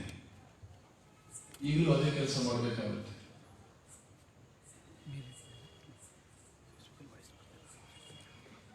ಶ್ಯಾಮಸುಂದರಿ ದೇವಿ ರಾಮಕೃಷ್ಣನ ಬಗ್ಗೆ ಹಗುರವಾಗಿ ಮಾತನಾಡಿದಾಗ, ನನ್ನ ಪತಿಯ ಬಗ್ಗೆ ಹಗುರವಾಗಿ ಮಾತನಾಡಿದಾಗ ಶಾರದಾ ಮಾತೆಯ ಪ್ರತಿಕ್ರಿಯೆ ಏನು ಅಂತಂದ್ರೆ, ಈ ಹಿಂದೆ ನನ್ನ ಪತಿಗೆ ಅವಮಾನವಾಗಿ ಬೆಂಕಿಗೆ ಹಾರಿದಂತಹ ಘಟನೆ ನನ್ನ ಜೀವನದಲ್ಲಿ ನಡೆದು ಹೋಗಿದೆ. ಈಗಲೂ ಕೂಡ ಹಾಗೆ ಮಾಡಬೇಕಾಗುತ್ತೆ. ಶ್ಯಾಮಸುಂದರಿ ದೇವಿಗೆ ಈಗ ಶಾರದಾ ಮಾತೆ ಯಾರು ಅನ್ನುವ ಸೂಕ್ಷ್ಮವಾದ ಪರಿಚಯ ಆಗುತ್ತೆ. ಈ ಹಿನ್ನೆಲೆಯಲ್ಲಿ ನಾನು ಹೇಳ್ತೇನೆ, ಇದೇ ಶಾರದಾ ಮಾತೆ ಆಗ ಹಿಂದೆ ಒಂದು ಸಲ ಒಬ್ಬ ದುಷ್ಟನ ಜೊತೆ ವ್ಯವಹರಿಸಬೇಕಾದ ಸಂದರ್ಭ. ದುರ್ಗಾ ಸಪ್ತಶತಿಯಲ್ಲಿ ಸಾಕಷ್ಟು ವಿವರಣೆ, ಹಲವಾರು ರಾಕ್ಷಸರನ್ನ ಅವಳ ಗೆಲ್ಲುವುದನ್ನು ನಾವು ನೋಡ್ತೇವೆ. ಈಗ ಈ ಸಂದರ್ಭದಲ್ಲಿ ಈ ರೀತಿಯ ಒಂದು ಅಪಾಯ ನಮ್ಮ ಮುಂದೆ ಬಂದಾಗ ಸ್ತ್ರೀಯಾದವರಿಗೆ ಯಾವ ರೀತಿ ಉಪಾಯಗಳು ಅಲ್ಲಿ ಸಿಗಬಲ್ಲವು ಅನ್ನೋದನ್ನು ತೋರಿಸಿಕೊಡ್ತಾರೆ. ದರೋಡೆಕೋರರು ಹೇಳಿದ್ದೇನು, ನಿನ್ನ ಮಗಳು ನಾನು. ಆ ಘಟನೆ ನಿಮಗೆಲ್ಲ ಗೊತ್ತಿರುತ್ತೆ. ತಮ್ಮ ಊರಿನಿಂದ ದಕ್ಷಿಣೇಶ್ವರಕ್ಕೆ ಹೊರಟಾಗ ಮಾರ್ಗ ಮಧ್ಯದಲ್ಲಿ ಒಂದು ಕಾಡಿನಲ್ಲಿ ಸಿಕ್ಕಾಕೊಂಡು ಅಲ್ಲೇ ರಾತ್ರಿ ಕಳಿಬೇಕಾದ ಸಂದರ್ಭ. ರಾತ್ರಿ ಕಳಿಬೇಕು ಅಂದ್ರೆ ಏನು, ಶಾರದಾ ಮಾತೆ ನಡ್ಕೊಂಡು ಹೋಗ್ತಾ ಇದ್ದಾಗ ಆ ಕಡೆಯಿಂದ ಒಬ್ಬ ದರೋಡೆಕೋರ ಬಂದು ಕೈನಲ್ಲಿ ಕತ್ತಿ ಹಿಡಿದಿದ್ದಾನೆ. ಸಾಕಷ್ಟು ಆ ದಾರಿಯಲ್ಲಿ ಹೋಗುವಂತಹ ಜನರನ್ನು ಕೊಲೆ ಮಾಡಿ ಆ ರಕ್ತ ಪಿಪಾಸುತನ ಅವನಲ್ಲಿ. ಅದೇ ವ್ಯಕ್ತಿ ಈಗ ಶಾರದಾ ಮಾತೆ ಎದುರುಗಡೆ ಬಂದು ನಿಂತ. ಈಗ ಸಂದರ್ಭವನ್ನು ನಿಭಾಯಿಸಬೇಕು. ಸಾಮಾನ್ಯವಾಗಿ ಇವತ್ತಿನ ದಿನಗಳಲ್ಲಿ ನಮ್ಮ ಸ್ತ್ರೀ ವರ್ಗಕ್ಕೆ ಇಂಥ ಸಂದರ್ಭ ಬೇರೆ ಬೇರೆ ರೂಪಗಳನ್ನು ಬದಲಾಯಿಸಿಕೊಂಡು ಬಂದು ನಿಲ್ತಾ ಇದೆ. ಇತ್ತೀಚಿನ ದಿನಗಳಲ್ಲಿ ಒಬ್ಬ ಕಠೋರ, ಮೌಲ್ಯಗಳಿಗೆ ಯಾವುದೇ ಆಸ್ಪದ, ಯಾವುದೇ ಸ್ಥಾನವಿಲ್ಲದಂಥ ಒಬ್ಬ ಸಾಕಷ್ಟು ಬಲಿಷ್ಠ ಶರೀರವನ್ನು ಹೊಂದಿರತಕ್ಕಂಥ ಒಬ್ಬ ಪುರುಷ ಕೆಡುಕನ್ನೇ ಮಾಡಬೇಕು ಅನ್ನೋ ಉದ್ದೇಶವನ್ನು ಮೈತುಂಬ ತುಂಬಿಕೊಂಡು ಎದುರುಗಡೆ ನಿಲ್ಲುವುದು ನಮ್ಮ ಸ್ತ್ರೀಯರು ಆ ಸಂದರ್ಭಗಳನ್ನು ಎದುರಿಸಬೇಕಾಗಿರ್ತಕ್ಕಂಥ ಅನಿವಾರ್ಯತೆಗಳಲ್ಲಿ ಸಿಕ್ಕಿಕೊಳ್ಳುವುದು ಇವತ್ತು ಪ್ರತಿನಿತ್ಯ ನಡೀತಾ ಇರುವುದರಿಂದ ನಾನು ಈ ಘಟನೆಯನ್ನು ಒಂದು ಉದಾಹರಣೆಯಾಗಿ ತೆಗೆದುಕೊಂಡಿದ್ದೇನೆ. ಪ್ರಸ್ತುತತೆ ಬೇಕಲ್ಲ ಪ್ರತಿನಿತ್ಯದ ಜೀವನಕ್ಕೆ. ಯಾವುದಾದರೂ ಒಂದು ವಿಚಾರದ ಇದು ಸಾರ್ವಕಾಲಿಕ, ಸಾರ್ವಜನಿಕ. ಯಾವ ದೇಶವಾಗಲಿ, ಯಾವ ಸಂಸ್ಕೃತಿಯಾಗಲಿ, ಯಾವ ಊರಲ್ಲೇ ಆಗಲಿ, ಅಬಲೆಯಾದಂತಹ ಹೆಣ್ಣುಮಗಳೊಬ್ಬಳು ಇವರು ಎಷ್ಟೇ ಕೂಗಾಡಿದರೂ ಕೂಡ ಪ್ರಕೃತಿಯ ರಚನೆಯೇ ಆಗಿರೋದ್ರಿಂದ ಶಾರೀರಿಕವಾಗಿ ಒಬ್ಬ ದಾಂಡಿಗ ಎದುರುಗಡೆ ಬಂದು ನಿಂತಾಗ, ಒಬ್ಬ ದಡಿಯ ಬಂದು ಎದುರುಗಡೆ ನಿಂತಾಗ, ಬಲಿಷ್ಠ ಶರೀರಿ ಪುರುಷ ಒಬ್ಬ ನಿಂತಾಗ ಯಾವ ಸಮಾನತೆಯ ಕೂಗುಗಳು ಕೂಡ ಆವತ್ತು ನಮ್ಮನ್ನು ರಕ್ಷಿಸಲಾರವು. ಪರಿಸ್ಥಿತಿಯನ್ನು ನಿಭಾಯಿಸುವುದೇ ನಮ್ಮ ಮುಂದೆ ಇರತಕ್ಕಂಥ ಸವಾಲಾಗುತ್ತೆ ಹೊರತು ಅಲ್ಲಿ ಬೇರೆ ಇನ್ನೇನು ಕೂಡ ನಡೆಯಲಾರದು. ಇವತ್ತು ಅದರ ಬಗ್ಗೆ ಹಲವಾರು ಉಪಾಯಗಳನ್ನು ಕಂಡುಕೊಳ್ಳುವ ಪ್ರಯತ್ನಗಳು, ಬೇರೆ ಬೇರೆ ಚಿಂತನೆಗಳು, ಉಪಾಯಗಳು ನಡೀತಾ ಇದೆ. ಶಾರದಾದೇವಿ ಅನುಸರಿಸಿರ್ತಕ್ಕಂಥ ಮಾರ್ಗವೇನು ಅದನ್ನು ನಾನು ಈಗ ಚರ್ಚೆಗೆ ತೆಗೆದುಕೊಂಡಿದ್ದೇನೆ. ಅದನ್ನು ನಾನು ಮುಟ್ತಾ ಇದ್ದೇನೆ. ಶಾರದಾ ಮಾತೆ ಹೇಳಿದ್ದೇನು, ನಿನ್ನ ಮಗಳು ಶಾರದೆ ನಾನು. ಯಾರದು ಅಂತವ್ರು ಆ ಕಡೆಯಿಂದ ಹರವಡಕೋರಿ ಬಂದಾಗ ಶಾರದಾ ಮಾತೆ ಹೇಳಿದ್ದೇನು, ನಿನ್ನ ಮಗಳು ಶಾರದೆ ನಾನು. ದರೋಡೆಕೋರ ಕರೆಗೆ ಹೋದ, ಮಗಳ ಹಾಗೇನೆ ಅನ್ನಿಸ್ಬಿಟ್ಲು, ಕರ್ಕೊಂಡು ಹೋದ. ಇಡೀ ರಾತ್ರಿ ಮಗಳನ್ನು ಹೇಗೆ ಉಪಚರಿಸಬೇಕು ಹಾಗೆ ಉಪಚರಿಸಿದ. ಸಂಪೂರ್ಣವಾಗಿ ತಂದೆಯ ಹಾಗೇನೆ ನಡ್ಕೊಂಡ. ಮುಂದೆ ಅವನು ಬದುಕಿರೋವರೆಗೂ, ರಾಮಕೃಷ್ಣ ಬದುಕಿರೋವರೆಗೂ ರಾಮಕೃಷ್ಣರು ಕೂಡ ಅವನನ್ನು ಸಾಕಷ್ಟು ಗೌರವದಿಂದ ನೋಡ್ಕೊಳ್ತಿದ್ರು. ದಕ್ಷಿಣೇಶ್ವರಕ್ಕೆ ಬಂದ. ಅಲ್ಲಿ ಮಾವ ಹಳೆಯ ಹಾಗೆ ಪರಸ್ಪರ ಮಾತುಕತೆಯಲ್ಲಿ ತೊಡಗುತ್ತಾರೆ ಅಂತ ಸನ್ನಿವೇಶಗಳು ಬರ್ತಿದ್ವು. ಶಾರದಾ ಮಾತೆ ಗೆದ್ದರು. ಇದರ ವಿವರಗಳನ್ನು ನಾನು ಕೊಡೋದಿಲ್ಲ, ಏಕೆಂದ್ರೆ ನಿಮಗೆ ಗೊತ್ತಿರುತ್ತೆ. ಶಾರದಾ ಮಾತೆಯ ಮಾತಿನಲ್ಲಿ ಅವನು ಆ ರೀತಿ ಸೋಲುವುದಕ್ಕೆ ಕಾರಣವೇನು, ಹಾಗೆ ಪರಿಸ್ಥಿತಿನೇ ಯಾವ ರೀತಿಯಲ್ಲಿ ಪರಿವರ್ತಿಸೋದಕ್ಕೆ ಸಾಧ್ಯವಾಗಿತ್ತು. ಇದು ನಾನು ಅವರಿಂದ ಹೇಳ್ತಾ ಇದ್ದೇನೆ. ಹಲವು ಶಕ್ತಿಗಳು ಇವೆ, ಹಲವು ಶಕ್ತಿಗಳು ಇವೆ, ಹಲವು ಶಕ್ತಿಗಳು ಇವೆ. ಜಗತ್ತನ್ನು ಗೆದ್ದವರು ಯಾರು? ಶಂಕರಾಚಾರ್ಯ ಪ್ರಶ್ನೆ ಕೇಳ್ತಾರೆ. ಜಗತ್ತನ್ನು ಗೆದ್ದವರು ಯಾರು? ದರೋಡೆಕೋರರನ್ನು ಗೆದ್ದವರು ಯಾರು? ಗೆದ್ದವರು ಯಾರು? ಹೇಗೆ ಗೆದ್ದರು? ಗೆದ್ದವರು ಯಾರು? ಜಗತ್ತನ್ನು ಗೆದ್ದವರು ಯಾರು? ಆಚಾರ್ಯರು ಪ್ರಶ್ನೆ ಕೇಳ್ತಾರೆ ಶಂಕರಾಚಾರ್ಯ, ಮತ್ತೆ ಅವರೇ ಉತ್ತರ ಕೊಡ್ತಾರೆ. ಜಿತಂ ಜಗತ್ತೇನ, ಜಗತ್ತನ್ನು ಗೆದ್ದವರು ಯಾರು? ಮಾನವೀಯೇನ.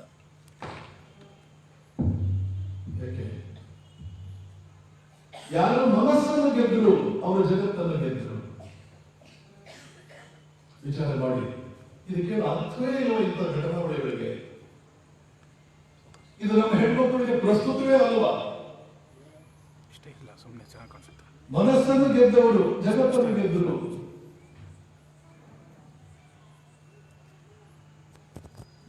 ಶಾರದಾ ಮಾತೆ ತನ್ನ ಮನಸ್ಸನ್ನು ಗೆದ್ದಿದ್ದಳು, ಅವಳು ದರೋಡೆಕೋರನನ್ನು ಗೆದ್ದಳು. ಪವಿತ್ರಂ ಚರಿತಂ ಯಸ್ಯಾಹ ಅಂತ ನಾನು ಆವಾಗಿಂದ ಹೇಳ್ತಾ ಇದ್ದೀನಲ್ಲ, ಅದು ಅದರ ಅಡಕ, ಅದು ನಿಂತಿರುವುದು, ಅದರ ಮೂಲ ಇರುವುದು, ಅದರ ರಹಸ್ಯವಿರುವುದು ಅವರ ಮನಸ್ಸನ್ನು ಗೆದ್ದವರು. ನಿಜಕ್ಕೂ ಕೂಡ ಹೇಳಬೇಕು ಅಂತಂದ್ರೆ, ನನಗೆ ಆಚಾರ್ಯಾತ್ ಪಾದಂ ಆದತ್ತೆ, ಆಚಾರ್ಯನಿಂದ ಬರುವಂತಹ ನಾಲ್ಕಾಣೆ ಲಕ್ಷಣ, ನಾಲ್ಕಾಣೆ ವಿದ್ಯೆ ಅದು ನನಗೆ ಬೇಡ ಬಿಟ್ರಲ್ಲ. ಬಿಟ್ರೆ ಹಾಗಾದ್ರೆ ಸುಮ್ಮನೆ ಏನೋ ಕೂತ್ಕೊಳ್ಳಿಲ್ಲ, ಅವರು ಬೇರೆ ವಿದ್ಯೆಗಳನ್ನು ಪಡೆದುಕೊಳ್ಳೋದಕ್ಕೆ ಹೋದರು. ವಿವೇಕಾನಂದರು ನನಗೇನಾದರೂ ಔಷಧ ಸಿಕ್ಕಿದ್ರೆ ನಾನು ಮರಿತೀನಿ. ಯಾಕೆ? ಅದು ಪ್ರಯೋಜನವಿಲ್ಲ. ಯಾಕೆ? ಅದಕ್ಕಿಂತಲೂ ಮೀರಿದ, ಅದಿಲ್ಲ ಅಂದ್ರೂ ನಡೆಯುತ್ತೆ ಅನ್ನುವಂತಹ ವಿದ್ಯೆಯನ್ನು ಈಗಾಗಲೇ ಅವ್ರು ಪಡ್ಕೊಂಡು ಬಿಟ್ಟಿದ್ರು. ಯಾವುದದು? ಮನಸ್ಸನ್ನು ಗೆಲ್ಲುವ ಸಾಮರ್ಥ್ಯ. ಮನಸ್ಸನ್ನು ಗೆದ್ದ ವಿವೇಕಾನಂದರು ಗೆದ್ದಿದ್ರು. ಯಾಕೆ? ಸಮಾಧಿ ಸ್ಥಿತಿಗೆ ಹೋದರು. ಶ್ರೀರಾಮಕೃಷ್ಣ ಕೃಪೆಯಿಂದ ನಿರ್ವಿಕಲ್ಪ ಸಮಾಧಿ ಈಗಾಗಲೇ ಆಗಿಬಿಡ್ತವರಿಗೆ. ನಿರ್ವಿಕಲ್ಪ ಸಮಾಧಿ ಅಂದ್ರೂ ಒಂದೇ, ಮನೋಲಯ ಅಂತಂದ್ರೂ ಒಂದೇ. ಮನಸ್ಸಲ್ಲಿ ಸಂಪೂರ್ಣವಾಗಿ ಸತ್ತೇ ಹೋಯಿತು. ಇದನ್ನೇ ತಗೊಂಡು ನಾವು ಹಲವಾರು ಉಪನ್ಯಾಸಗಳ ಮೂಲಕ ಹಲವು ಸಮಯದಲ್ಲಿ ಇದನ್ನು ಮಾತನಾಡೋದಕ್ಕಿದೆ. ಮನಸ್ಸನ್ನು ಗೆದ್ದರವರು ಒಳಗಡೆ ಹಲವು ಪ್ರಜ್ಞೆಗಳಿದೆ, ಹಲವಾರು ರೀತಿಯ ಸುಪ್ತ ಪ್ರಜ್ಞೆ ಅಂತ ಒಂದಿದೆ, ಈಗೊಂದು ಪ್ರಜ್ಞೆ ಇದೆ, ಸುಪ್ತ ಪ್ರಜ್ಞೆ ಅಂತಿದೆ, ಇಂದ್ರಿಯಾತೀತ ಪ್ರಜ್ಞೆ ಅಂತ ಒಂದಿದೆ ನಮ್ಮ ಒಳಗಡೆ ವ್ಯಕ್ತಿಯಲ್ಲಿ. ಯಾವಾಗ ನಮ್ಮ ಮನಸ್ಸು ಒಳಕ್ಕೆ ಹರಿಯುತ್ತದೆ, ಧ್ಯಾನಸ್ಥನಾಗ್ತಾನೆ ಮನುಷ್ಯ, ಸಮಾಧಿಸ್ಥನಾಗ್ತಾನೆ, ಆಗ ಸುಪ್ತ ಪ್ರಜ್ಞೆ ಇನ್ನೂ ಹಲವು ಪ್ರಜ್ಞಾ ಸ್ಥಿತಿಗಳಲ್ಲಿ ಹುದುಗಿರ್ತಕ್ಕಂಥ ಎಲ್ಲ ಸಂಸ್ಕಾರದ ಬೀಜಗಳು ಸಂಪೂರ್ಣವಾಗಿ ದಗ್ಧವಾಗಿ ಸಂಸ್ಕಾರ ರಹಿತ ಮನುಷ್ಯನಾಗಿ ಆ ಸ್ಥಿತಿಯನ್ನೇ ಸಮಾಧಿ, ನಿರ್ವಿಕಲ್ಪ ಸಮಾಧಿ ಅಂತ ಕರೆಯುವಂತಹದ್ದು.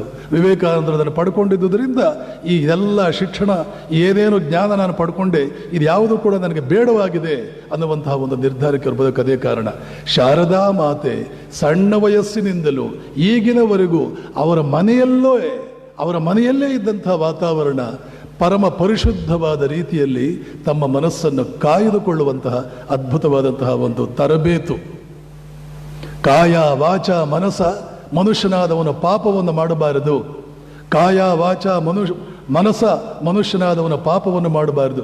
ಸಾಮಾನ್ಯರ ಮನೆಗಳಲ್ಲೂ ಕೂಡ ನಾವು ಕೇಳುವಂತಹ ವಿಚಾರಗಳು ಇವು, ಆದರೆ ಅವುಗಳ ಮಹತ್ವ ನಮಗೆ ಗೊತ್ತಾಗೋದಿಲ್ಲ.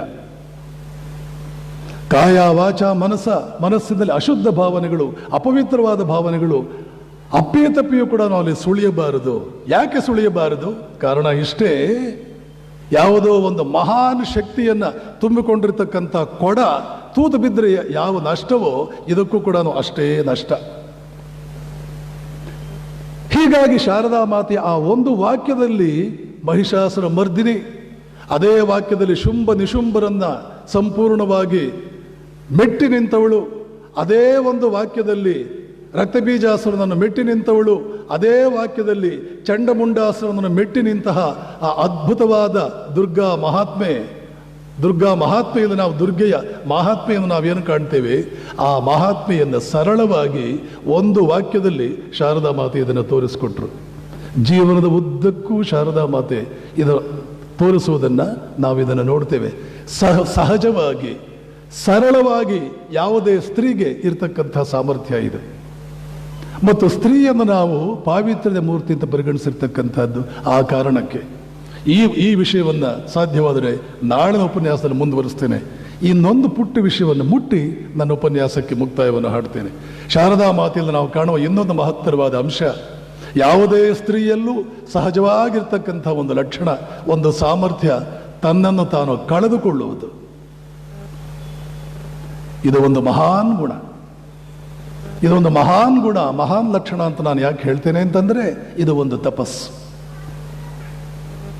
ಗೃಹಸ್ಥರಿಗೆ ಒಂದು ರೀತಿಯ ತಪಸ್ಸು, ಸನ್ಯಾಸಿಗಳಿಗೆ ಒಂದು ರೀತಿಯ ತಪಸ್ಸು, ಬ್ರಹ್ಮಚರ್ಯ ಆಶ್ರಮದವರಿಗೆ ಒಂದು ರೀತಿಯ ತಪಸ್ಸು, ವಾನಪ್ರಸ್ಥಾಶ್ರಮಗಳಿಗೆ ಒಂದು ರೀತಿಯ ತಪಸ್ಸು. ಯಾಕೆ ಅಂದ್ರೆ ನಾಲ್ಕು ಮತ್ತೆ ಹೇಳಬೇಕು ಅಂದ್ರೆ ಪೂರಕಗಳು. ಇವೆಲ್ಲವೂ ನಮ್ಮ ಸಂಸ್ಕೃತಿ ನಮಗೆ ಕೊಟ್ಟಿರ್ತಕ್ಕಂಥ ಅದ್ಭುತವಾದ ಬಳುವಳಿಗಳು. ಗೃಹಸ್ಥರಿಗೆ ಇರ್ತಕ್ಕಂತಹ ತಪಸ್ಸಿನ ರೂಪ ಯಾವುದು? ಜೀವನವೇ ತಪಸ್ಸು. ಅವರ ತಪಸ್ಸಿಗೆ ಪ್ರತ್ಯೇಕವಾಗಿ ಹೋಗಬೇಕಾದ ಅವಶ್ಯಕತೆ ಇಲ್ಲ. ಮಹಾಭಾರತದಲ್ಲಿ ಬರುವ ಗೃಹಿಣಿಯ ನಿದರ್ಶನದ ಮೂಲಕ ಮಹಾಭಾರತ ಸ್ಪಷ್ಟವಾಗಿ ನಮಗೆ ತಿಳಿಸಿಕೊಡುತ್ತೆ. ಗೃಹಿಣಿಯಾದವಳು ಕೇವಲ ತನ್ನ ಗೃಹ ಕೃತ್ಯದ ಕೆಲಸಗಳ ಮೂಲಕವೇ ತಪಸ್ವಿನಿಯಾಗಬಲ್ಲಳು. ಅದನ್ನೇ ಶಾರದಾ ಮಾತೆ ಈಗ ಎತ್ತಿ ಹಿಡಿಯುತ್ತಾರೆ, ಮತ್ತೊಮ್ಮೆ ಎತ್ತಿ ಹಿಡಿತಾರೆ. ಕೇವಲ ಗೃಹ ಕೃತ್ಯಗಳ ಮೂಲಕವೇ ಒಬ್ಬಳು ಗೃಹಿಣಿ ತಪಸ್ವಿನಿಯಾಗಬಲ್ಲಳು.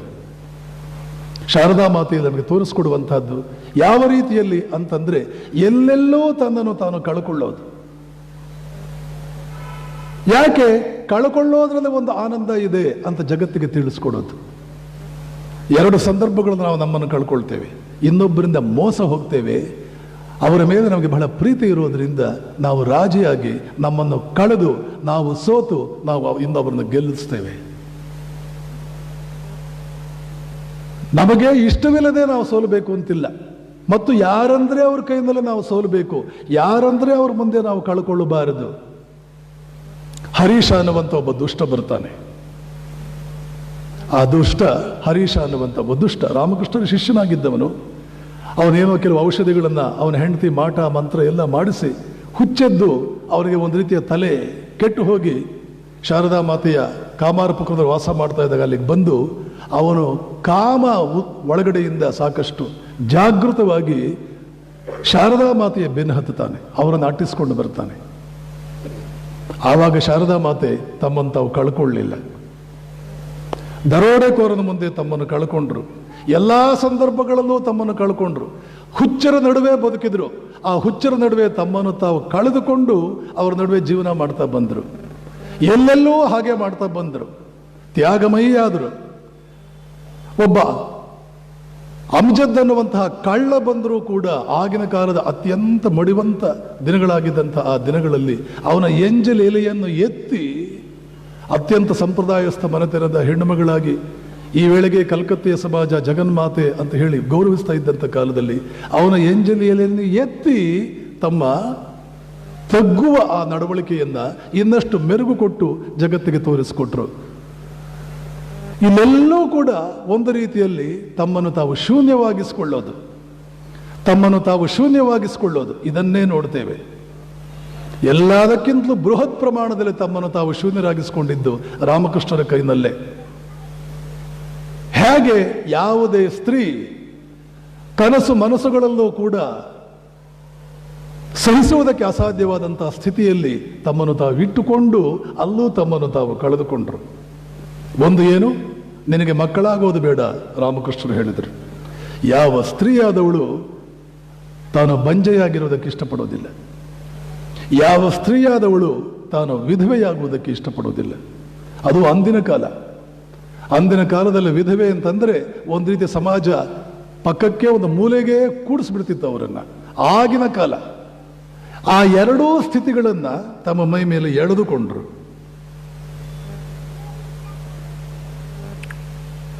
ಹಲವು ಸಂದರ್ಭಗಳಲ್ಲಿ ತಮಗೆ ಮಕ್ಕಳಾಗಬೇಕು ಅನ್ನೋದನ್ನು ವ್ಯಕ್ತಪಡಿಸಿದರು. ರಾಮಕೃಷ್ಣರು ಬೇಡ ಅಂತಂದ್ರೆ ಅದನ್ನ ಒಪ್ಪಿಕೊಂಡ್ರು. ವೈಧವ್ಯ 33 ವರ್ಷಗಳ ಕಾಲ ವೈಧವ್ಯದಲ್ಲಿ ಬಳಲಿದ್ರು. ಜೀವನದ ಅರ್ಧ ಭಾಗವನ್ನ 33ನೇ ವಯಸ್ಸಿನಿಂದ 66ನೇ ವಯಸ್ಸಿನವರೆಗೆ ವೈಧವ್ಯದಲ್ಲಿ ಬಳಲಿದ್ರು. ಮೈ ಮೇಲೆ ಎಳೆದುಕೊಂಡ್ರು. ಯಾವ ಸ್ತ್ರೀ ಇದನ್ನು ಇಷ್ಟಪಡೋದಿಲ್ಲ. ಶಾರದಾ ಮಾತೆ ಇಷ್ಟಪಟ್ರು. ಯಾಕೆ? ಕಷ್ಟ ಅನ್ನುವಂತಹದ್ದು ಕೂಡ ಸುಖದ ಇನ್ನೊಂದು ರೂಪ. ಕೆಲವು ಸಂದರ್ಭಗಳಲ್ಲಿ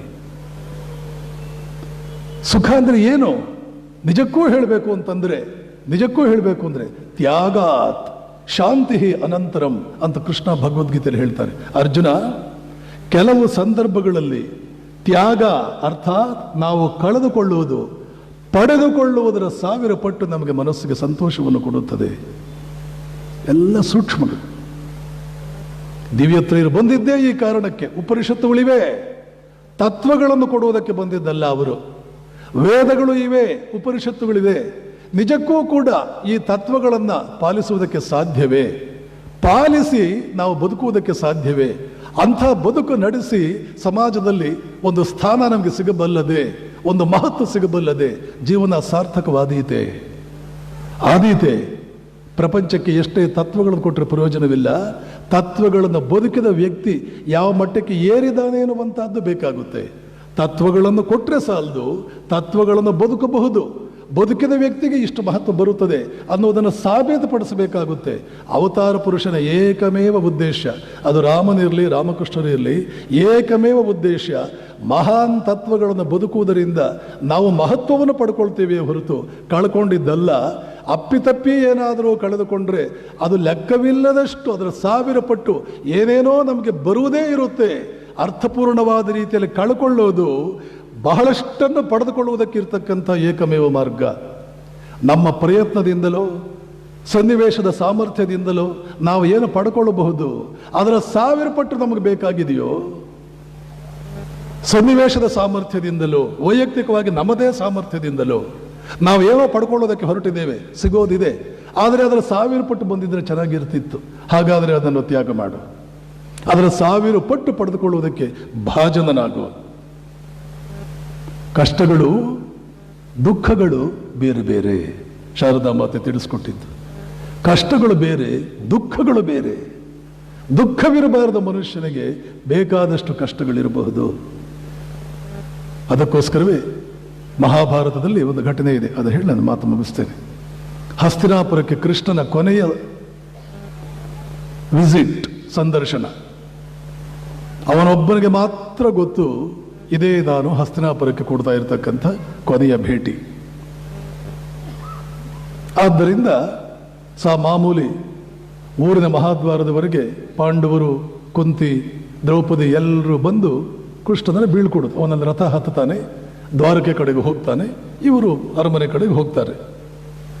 ಇದು ಮೊದಲಿಂದ ನಡೆದುಕೊಂಡು ಬರ್ತಾ ಇದ್ದಂಥ ಸಂಪ್ರದಾಯ. ಇವತ್ತು ಕೂಡ ರಥದವರೆಗೆ ಎಲ್ಲರೂ ಕೂಡ ಬಂದಿದ್ದಾರೆ, ನಡ್ಕೊಂಡು ಬಂದಿದ್ದಾರೆ. ಕೃಷ್ಣನಿಗೆ ಗೊತ್ತು ಇದು ನನ್ನ ಕೊನೆಯ ಭೇಟಿ. ಆದ್ದರಿಂದ ಒಬ್ಬೊಬ್ಬರು ಹತ್ತಿರವೂ ಹೋಗಿ ವಿಶೇಷವಾದ ಕಾಳಜಿ ವಹಿಸಿ ಕೆನ್ನೆ ಸವರಿ, ತಲೆ ಸವರಿ, ಮಾತಾಡಿಸಿ, ಏನು ಸರಿಯಾಗಿ ಊಟ ಮಾಡ್ತಾ ಇಲ್ವಾ, ಚೆನ್ನಾಗಿ ಊಟ ಮಾಡು ಅಂತ ಹೇಳಿ, ಹೀಗೆ ವೈಯಕ್ತಿಕವಾದ ವಿಚಾರಣೆಗಳನ್ನು ಮಾಡಿ ವಿಶೇಷವಾದ ಪ್ರೀತಿ ತೋರಿಸಿ ಒಬ್ಬೊಬ್ಬರ ಹತ್ರ ಹೋಗ್ತಾ ಇದ್ದ. ಯಾಕೆ ಇನ್ನು ಮುಂದೆ ಬರಲ್ಲ ಈ ಕಡೆ. ಅವನು ಕುಂತಿ ಹತ್ರ ಬರ್ತಾನೆ, ಬಂದು ನಿಂತ್ಕೊಳ್ತಾನೆ. ಅತ್ತೆಯ ಜೀವನದಲ್ಲಿ ನಡೆದ ಘಟನಾ, ಸೋದರತ್ತೆ, ಆ ಘಟನಾವಳಿಗಳೆಲ್ಲ ಒಂದು ಸನ್ನಿವೇಶ, ಒಂದು ಪನೋರಮಿಕ್ ವ್ಯೂ ಅವನ ಕಣ್ಣು ಮುಂದೆ ಹಾದು ಬರುತ್ತೆ. ಚಕ್ರವರ್ತಿಯ ಮಗಳಾಗಿ, ಚಕ್ರವರ್ತಿಯ ಹೆಂಡತಿಯಾಗಿ, ಚಕ್ರವರ್ತಿಗಳಂತ ಮಕ್ಕಳನ್ನು ಹೆತ್ತು ಎಷ್ಟು ಕಷ್ಟಪಟ್ಲಪ್ಪ ನನ್ನ ಅತ್ತೆ. ಇದೆಲ್ಲ ಒಂದು ಕ್ಷಣ ಬಂದು ಕೊನೆಗೆ ಹೇಳ್ತಾನೆ, ಅತ್ತೆ ಏನಾದರೂ ವರ ಬೇಕಿದ್ರೆ ಕೇಳು, ಏನಾದರೂ ವರ ಬೇಕಿದ್ರೆ ಕೇಳು. ತೆಲುಗಿನಲ್ಲಿ ಒಂದು ಮಾತಿದೆ, ಬುದ್ಧಿರಾದು ಪೆದ್ದಲ ಸುದ್ದಿ ವಿನುಕ. ಮಹಾತ್ಮರ ಜೀವನಗಳನ್ನು ನಾವು ತಿಳ್ಕೊಳ್ಳದೆ ಬುದ್ಧಿ ಬರುವುದಿಲ್ಲ. ಅದಕ್ಕೋಸ್ಕರ ಇಂಥ ಮಹಾತ್ಮರ ವಿಚಾರಗಳನ್ನು ಕೇಳಬೇಕು. ನಾವು ಒಂದು ವಾಕ್ಯ ನಿಮಗೆ ಹೇಳಿದರೆ 100 ವಾಕ್ಯಗಳಷ್ಟು ಅದನ್ನು ಮೆಲುಕು ಹಾಕಬೇಕು. ಅದರ ಹಿನ್ನೆಲೆ ಮುನ್ನೆಲೆಗಳನ್ನೆಲ್ಲ ನೋಡಬೇಕು, ಮಂಥನ ಮಾಡಬೇಕು, ಒಳಗಡೆ ಗಿರಿಗುಣಿ ಚೆನ್ನಾಗಿ ತಿರುಗಬೇಕು. ಈ ಮಾತು ಬಂತಲ್ಲ, ದುಃಖ ಬೇರೆ ಕಷ್ಟ ಬೇರೆ ಅಂದ್ರಲ್ಲ, ಸಾಮರಸ್ಯ ಅಂದ್ರಲ್ಲ, ಪುರುಷ ಸ್ತ್ರೀ ಪೂರಕ ಅಂದ್ರಲ್ಲ, ಸಮಾಜದ ವರ್ಗಗಳೆಲ್ಲ ಪೂರಕ ಅಂದ್ರಲ್ಲ. ಬೇರೆ ಇದೆಯಲ್ಲ ಇವತ್ತು ನಾವು ಕೇಳೋ ವಿಚಾರಗಳು. ಏನಿದು? ಹಾಗೆ ಮನನ ಮಾಡಿದಾಗ ಮಾತ್ರವೇ ದಿವ್ಯತ್ರಯರ ಮಹಿಮೆ ಏನು ಅಂತ ಗೊತ್ತಾಗೋದು, ಭಾರತೀಯ ಸಂಸ್ಕೃತಿಯ ಮಹಿಮೆ ಏನು ಅಂತ ಗೊತ್ತಾಗೋದು. ಅತ್ತೆ ಏನು ವರ ಬೇಕು, ನೀವಾರು ಊಹಿಸಲಾರ್ರಿ ಅಂತ ವರವನ್ನು ಕುಂತಿ ಕೇಳಿದ್ಲು. ಮಹಾಭಾರತದ ಹಲವಾರು ರತ್ನದಂತಹ ಶ್ಲೋಕಗಳಲ್ಲಿ ಇದು ಒಂದು ಶ್ಲೋಕ. ವಿಪದ ಸಂತು ನ ಶಶ್ವತ್ ತತ್ರ ಜಗದ್ಗುರು ಭವತೋ ದರ್ಶನಂ ಯಸ್ಯಾತ್ ಅಪುದರ್ಭವ ದರ್ಶನಂ. ಧೀರೆ ಅವಳು, ವಿವೇಕಾನಂದರ ಸ್ತ್ರೀ ರೂಪವೇ ಇವಳು. ವಯಸ್ಸಾದ ಕುಂತಿ ಕೇಳ್ತಾ ಇದ್ದಾಳೆ, ಕೃಷ್ಣ ನನಗೆ ಯಾವ ವರವ ಬೇಡ, ಕೊಡೋದಾದ್ರೆ ಇದೊಂದು ವರವನ್ನು ಕೊಡು, ಹೆಜ್ಜೆ ಹೆಜ್ಜೆಗೂ ನನಗೆ ವಿಪತ್ತುಗಳು ಬರುವಂತಹ ಒಂದು ವರವನ್ನು ಕೊಡು.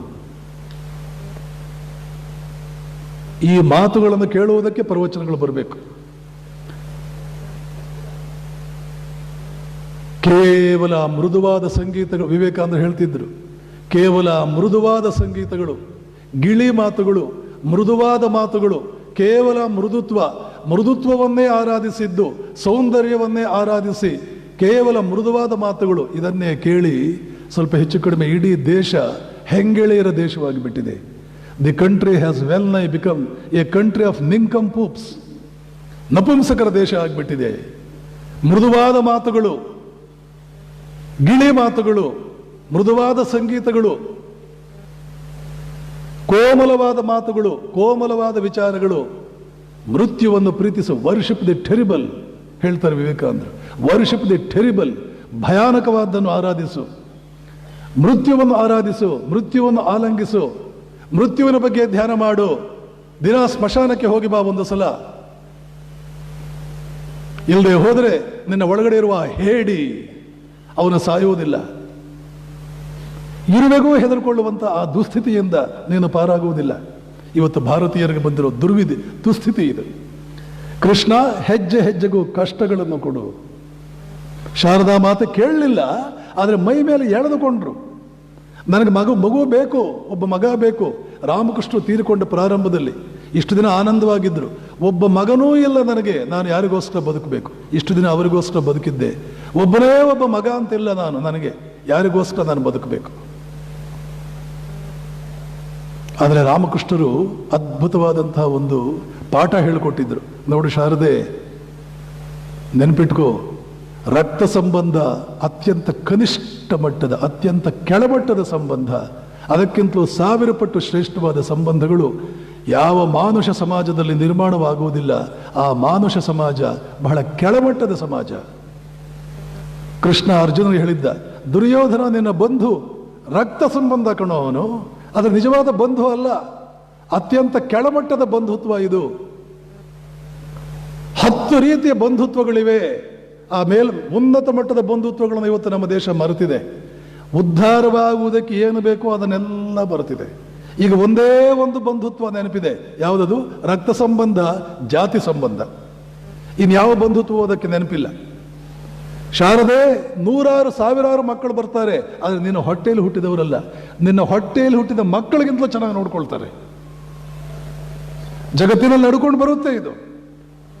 ಹೊಟ್ಟೆಯಲ್ಲಿ ಹುಟ್ಟಿದ, ತಲೆ ಕಡಿದು ತಪಸ್ಸು ಮಾಡಿದ್ರೆ ಹುಟ್ಟೋದಿಲ್ಲ, ಅಂಥ ಮಕ್ಕಳನ್ನ ಬಿಟ್ಟು ಹೋಗ್ತೀನಿ, ಯಾಕೆ ಯೋಚನೆ ಮಾಡ್ತೀಯ ಮಕ್ಕಳಿಲ್ಲ ಅಂತ ಹೇಳಿದ್ರು ರಾಮಕೃಷ್ಣ. ತಲೆ ಕಡಿದುಕೊಂಡು ತಪಸ್ಸು ಮಾಡಿದ್ರೆ ಹುಟ್ಟಲ್ಲ, ಅಂಥ ಮಕ್ಕಳನ್ನ ಬಿಟ್ಟು ಹೋಗ್ತೀನಿ. ಮಕ್ಕಳಿಲ್ಲ ಅಂತ ಯಾಕೆ ಕೊರಗ್ತೀಯ ನೀನು?